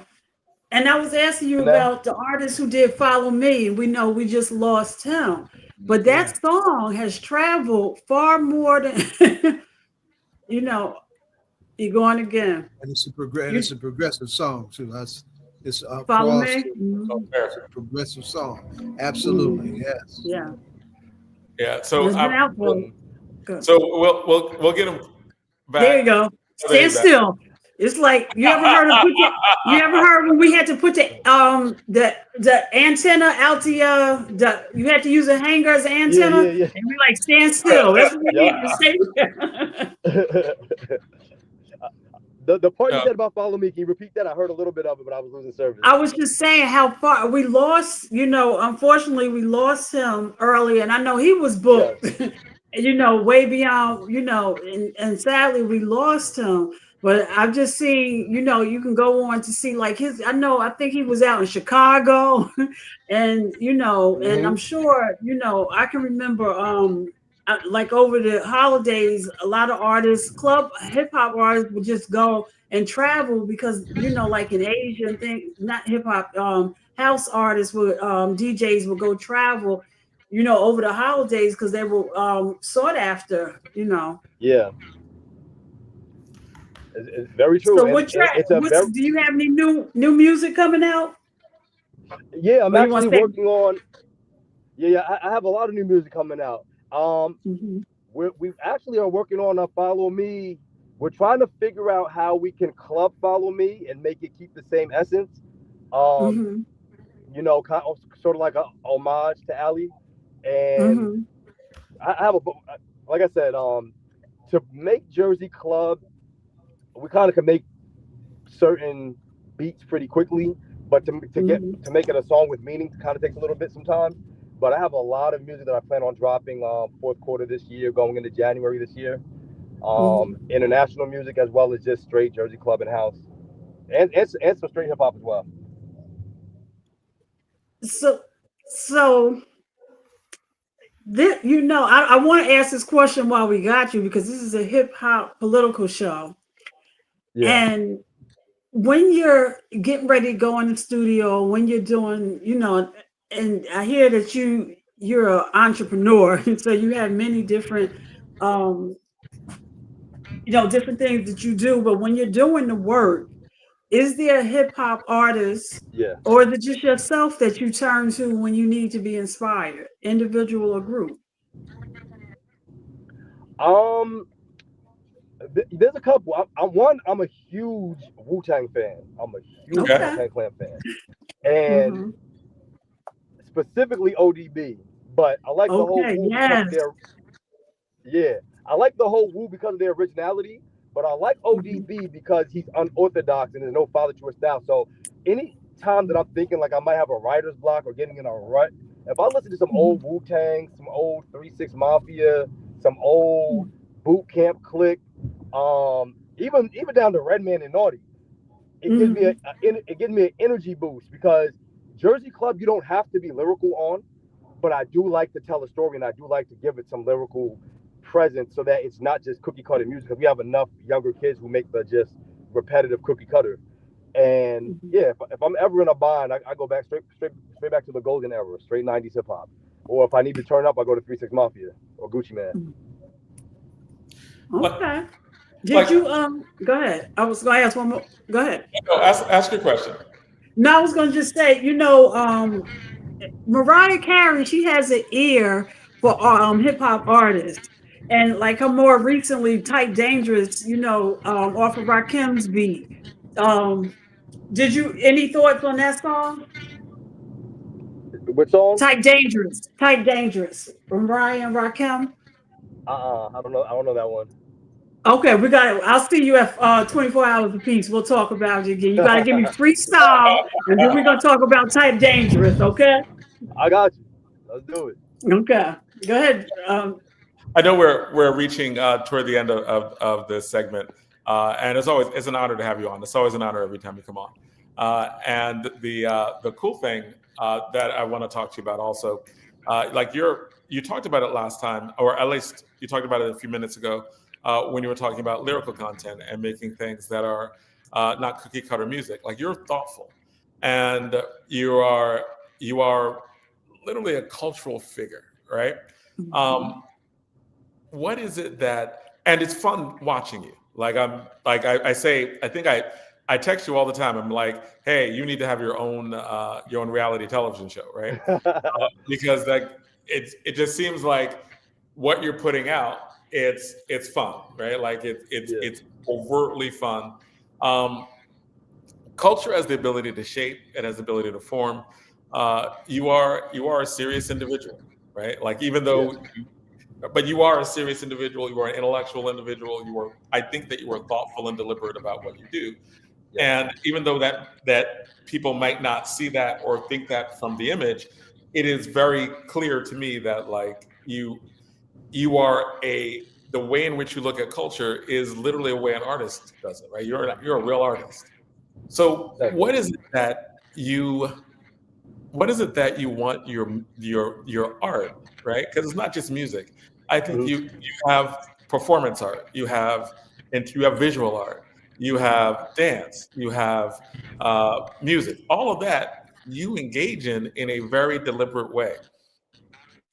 What is it that you want out there? What is it that you want to do? And why, right? Like, what do you want to do with the cultural voice you have, and why? Maybe it's a deep question. Maybe it's a multi-part question. But just what are your impressions of it right now? Okay. In the beginning, I just wanted to be cool and recognized. Popularity was like what I first thought. But you know, as things have developed, and because I'm the one in it and doing it, I'm like on the inside watching things happen. As I'm seeing like impact and stuff, what I kind of want out of it is to just be an agent of change, right? To leave a legacy to say, you know what, this kid was here and he experimented with something and it worked, and he went above and beyond and out of his way to solidify and stamp the history and the culture of where he was from. I'd like to leave behind something where people can use what I've built as a platform to, you know, amplify themselves and jump off of that the same way I stood on the shoulders of the original Jersey Club producers and house music producers before me. I'd like to leave art behind, murals behind, you know, articles, history, things that people can read, look up, visually see, visually touch, you know, physically touch and hear, and say, you know what, the mark that was left behind by Kirky or Unicorn or whatever they know me as was something that was special, something that was fun, something that was positive, something that gave back to the community, and something that changed, you know, changed hip hop, changed the world, changed Jersey, or solidified Jersey and cemented, you know, what our culture means to the rest of the world. I don't have like a grand plan behind it, but I do want my legacy to be something that changed the world for the better. If that, you know, just something just as simple as that. Something that can be looked at as cool, something that can be emulated and studied and used to, you know, make improvements in the future. Simple as that. And it's great because that is ultimately the what we want. Now, people who study you, right? Like years from now, people will study what happened, right? They'll study errors. There'll probably be a documentary. People will talk about, like, you know, talk about it, right? And I think that this is something that I think all artists, especially like, and I consider you a serious artist, right? Like, as I'm a geek, right? Like, and I mean, but I follow what you do because, like, even the silly stuff, even the stuff that's just like out there, it seems to me to have a point, right? Like, so, but even if some part of me is thinking that even if you don't know what the overall point is, or you don't have an agenda, right? Like, you're not supposed to. You make it the way you feel. It feels right. You have a heart that says, I want to make it better than it was before, right? But how it happens is how it happens, and that's real talent. That is charisma. That is thoughtfulness, right? That is all there. So, and I've talked about thoughtfulness a lot. I talked about you being an intellect a lot, because I think it's all in what you do, even if it's not like, even if it appears to be just plain fun. So I'm just saying. Do you see Big Rhino gave you big ups? Did you see that? Oh, thank you. Yo, shout out to my boy Rhino, man. Thank you, bro. Yeah. You sorry he couldn't. Yours as well. He said he's sorry he couldn't be here with you. Yeah, he's a huge fan, right? Because he saw you at the this thing a few weeks ago where you were on the judges, and he was like, "Oh, you were amazing," right? Yeah. But the fact that you're an economics major, that says a lot, you know. Right there. My father is an economics professor also, so right. Yeah. So you get 2 + 2, right? The basics of it, and You know, even coming back and talking about that and looking at, you know, just the whole thing. And you have you been down to the Temple of Hip Hop? I hear that KRS-One is doing a lot of work down there. I have not been there yet. I'm supposed to go there soon because I taught two master classes at NJ Pack on the history of Jersey club and film in Jersey, and I kind of want to bring that over to the Temple of Hip Hop as well. So I will be visiting there soon. Definitely will be visiting Well, there. listen, Oh, by the way, I heard about that too, and I just smiled. My heart felt good. I was like, yes. You know, this theater is going to be documentaries, and you know, you need to get with Netflix and whatever you did down there with your mom in the household, and you know, go back and look at, you know, what they've already done with Zanzibar. And I feel as though somebody needs to tell that story in a more defined way, and that may be you. You know, so you know, get it together so that nobody else won't come from outside the community and do that. Because it's funny because Jay-Z, I can't think of, you know, he has so many Rockefeller. Somebody took his title and they did like a whole thing on Newark, and I was like, "What is this?" So you make sure we get some homegrown telling the story so that it could be told, and you can snap, you know, like because we've had Grace Jones, Zanzibar had so many artists here that has not, you know, people came to Newark because club music wasn't a thing when Zanzibar was here. So that story, and some of the artists, a lot of the artists are still, you know, like if you went back and you had the opportunity to ask Grace Jones, you know, when you came to Newark to Zanzibar and things like that, those stories have to be told. So grab that, and you have with the International Film Fest is a big thing right here. So you know, connect those dots and come back and tell us. Right. And start making sure that you claim those spaces before somebody else do. I would love to deep dive into those things. And I always got to say this anytime I'm on this show. A lot of people don't know. Jonathan Austin literally changed the trajectory of my life. Like that is who taught me to be serious about anything. I was in class through debate. Through debate. Yeah, I was acting a fool when I was at science. And listen, Unicorn, you know the Supreme Court Justice, she credited her debate class putting her on a trajectory for her to be the Supreme Court Justice. So what you're saying? Yeah, Mr. Austin showed me how to research, showed me how to articulate. We would talk with the pencil stuck in between our lips like this so that we can articulate better. Being able to critically think and rebuttal, and I take everything that I learned through that and I kind of apply it. Like it seems like the stuff I put out there looks like I'm having fun, but when I put the phone and the camera down and I'm working on my plan, it's like I'm back in Newark Library researching my debate and looking at both sides of the issue. Like, how am I going to make this work, and what might go wrong, and how will I rebuttal that? And I apply that to my art also. You know. Wow. Jonathan, did you say Megan Thee Stallion was a debate?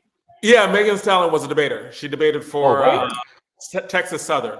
She had a legendary debate coach who was like 100 years old. And thank you, Unicorn 151 for that. In his class, and Zaid, you will appreciate this, and Donnie, you will appreciate this too. As a teacher, I would say I learn more than I teach, and I learn more than I teach from my students, and it's always an honor because amazing people are before me, and Kirky is one of them. He was in the same class, and I believe the same classroom as Margie X. Yeah. Right, that was when you were a sophomore. And Mia X. Right, Mia X. Poet laureate of New Ark. Mia X. Right, my bad. Right. Yep. So Mia X. We was in the same class. Right, Mia X and Unicorn 151 were classmates. They were the same graduating class at Science, and they were in my English class. I was honored to have them in my English class when they were sophomores. So I'm always, I say I have the best teaching job in America because some of the most brilliant people come before me. And That's right. And Unicorn, I always say to Jonathan, I know the parents like want to come choke him because you take those skills, and I know every year you go back and your mother and father tell you to do something, and you start Let me tell you something. My girl always says, "I need to meet your debate coach." I'm like, no. No, that's my secret weapon. No. Yeah. So Unicorn, please don't wait for us to invite you. You call us and say, listen, I need to come talk about this. And especially, I don't know if you're looking at, this, we're at our closing, but I don't know if you look at from a political standpoint what's going on, and the president making moves with like the person who's in charge of labor, and because the report doesn't look like, and I would love for you to come back from an economic standpoint to let us, and let young people know, because they actually say for males, when they're in 7th and 8th grade, they really find the love, but then they start falling off if they don't have the right educators and, in place to keep them going forward. So I would love for you to come back and talk to young people about, if you have a love for math and science, stick with it, and because it will, even if it doesn't play out the way you think, it will help you as you go when on. you're an adult. Yeah, I would love to do that. I love talking to the youth because I like to shock them with realness. I like to tell them, I don't like to baby them. I let them know, if you're gonna fail, you're gonna be a fool. You're gonna be dumb. You're not gonna get what you want out of life. You will not get the outcomes if you follow the model that has led to failure. And I feel like I can be a representation of somebody who followed, the correct path education-wise, to be able to really put it in action, and use education and show that education is something that can be an asset to you, as opposed to, just risking it all, playing around, running the streets, or whatever other distractions are out there. The distractions are going to lead you to one of 4 negative places, and that's statistically what they're setting it up for, especially under this administration. I just want our kids to be smarter, and I want to give them to them straight up. So anytime I need me to talk to them, I'll talk to them. Thank you, man. Jonathan, you might need him back in your classroom. Absolutely, man. So thank you. I know we reached the end of the show, and always an honor to have you on. We got to have you back on just to talk about more of the fascinating stuff that you do. So I appreciate you. And when do you hit the stage at 24 hours apiece? This time next week? Oh yeah, I gotta talk to Hakim. I gotta see what we're doing, but I am gonna be doing. I have a Illtown activation that we'll be doing outside with the vendors and stuff like that. So so whatever my stage time is gonna be one thing, but I will be at the event for the whole time. We're gonna be interacting with the community, so I'll be out there. Okay. All right. Yep. All right. Take care, man. Thank you. Honor to have you on. We look forward to Thank you for hanging out with us. Absolutely. Love, man. I love it. All right. Love you back, man. Love you back. Okay. All right. So this is the end of the program. Shout outs and thank everyone for coming on the program. Zaid, Donna, do you have anything to announce?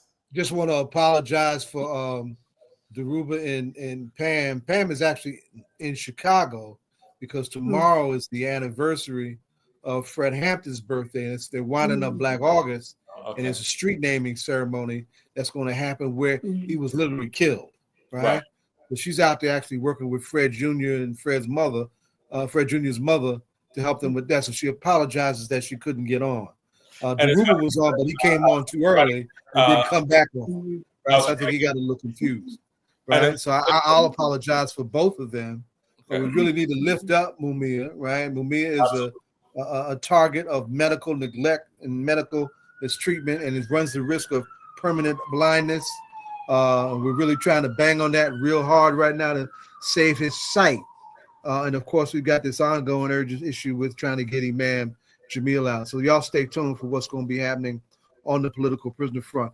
On a short note, September 10th, there's a young brother from across the Big Pond, Kahindi Andrews, young Black radical scholars, got a book out on Malcolm, Nobody Can Give You Your Freedom, right? Who will be at Express Newark with us, the Malcolm X Commemoration Committee, Source of Knowledge Books, and community movement builders. 6 o'clock on September 10th. We'll get to that. Okay. Okay. All right. So, Donna, do you got anything? Got anything to add?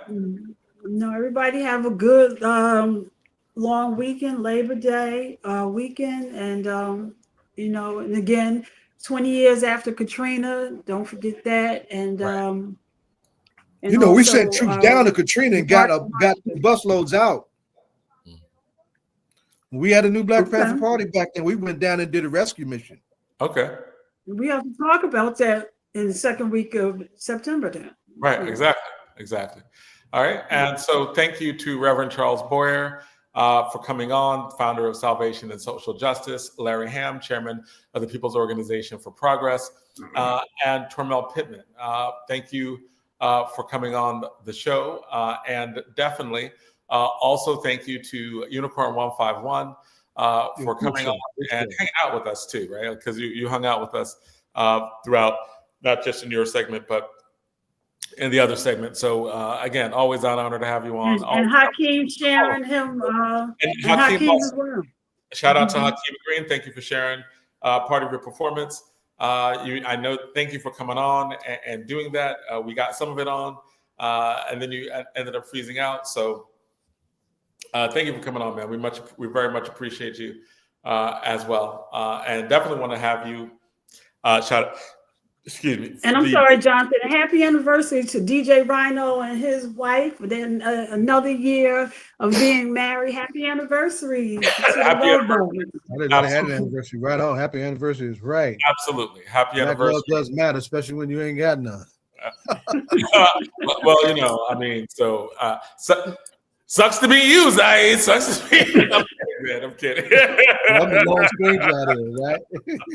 Hey, Jonathan, let's not forget to mention the third Black Agenda meeting tomorrow.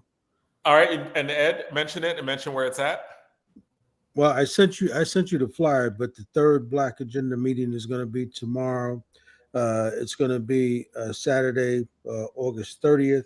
It's going to be at St. Matthew's Baptist Church. It's going to be at 245 Glassboro Road, Route 322 in Williamstown, New Jersey. Right, so that's where you'll catch Mayor Baraka tomorrow, as well as Brother Charles Barber tomorrow, talking about the Black Agenda. Of course, that these folks want to meet with we don't call her Sherelle, we call her what, John? Mikey Cheryl. Mikey Cheryl. I call it Mickey Mouse. Like people call it Sherelle because we call her Mickey. We call her Mickey as opposed to Mikey. I think it's Mikey. Mickey Mouse. But that's wrong. That's not right. That's not right. But I think that we like black people like, oh, Mickey, because we look at Mickey Cheryl, and it sounds right. Cool. All right. But it's Mikey Cheryl, right? It's Mikey Cheryl. Right. And, so that's the plan, right? So they got the third State of the Black Agenda meeting tomorrow, and that's going to start at 12 p.m. So I would encourage really working the whole state too. That's important. What'd you say, Zaid? They're really working the whole state. Yeah. Yeah. So I would encourage folks to support Brother Charles Boyer's organizing of that to get down there if you can, and just thank him and Larry for their contribution tonight with regard to sharing in that space. Always good show. Hey, all right, and until next week, be safe and peace.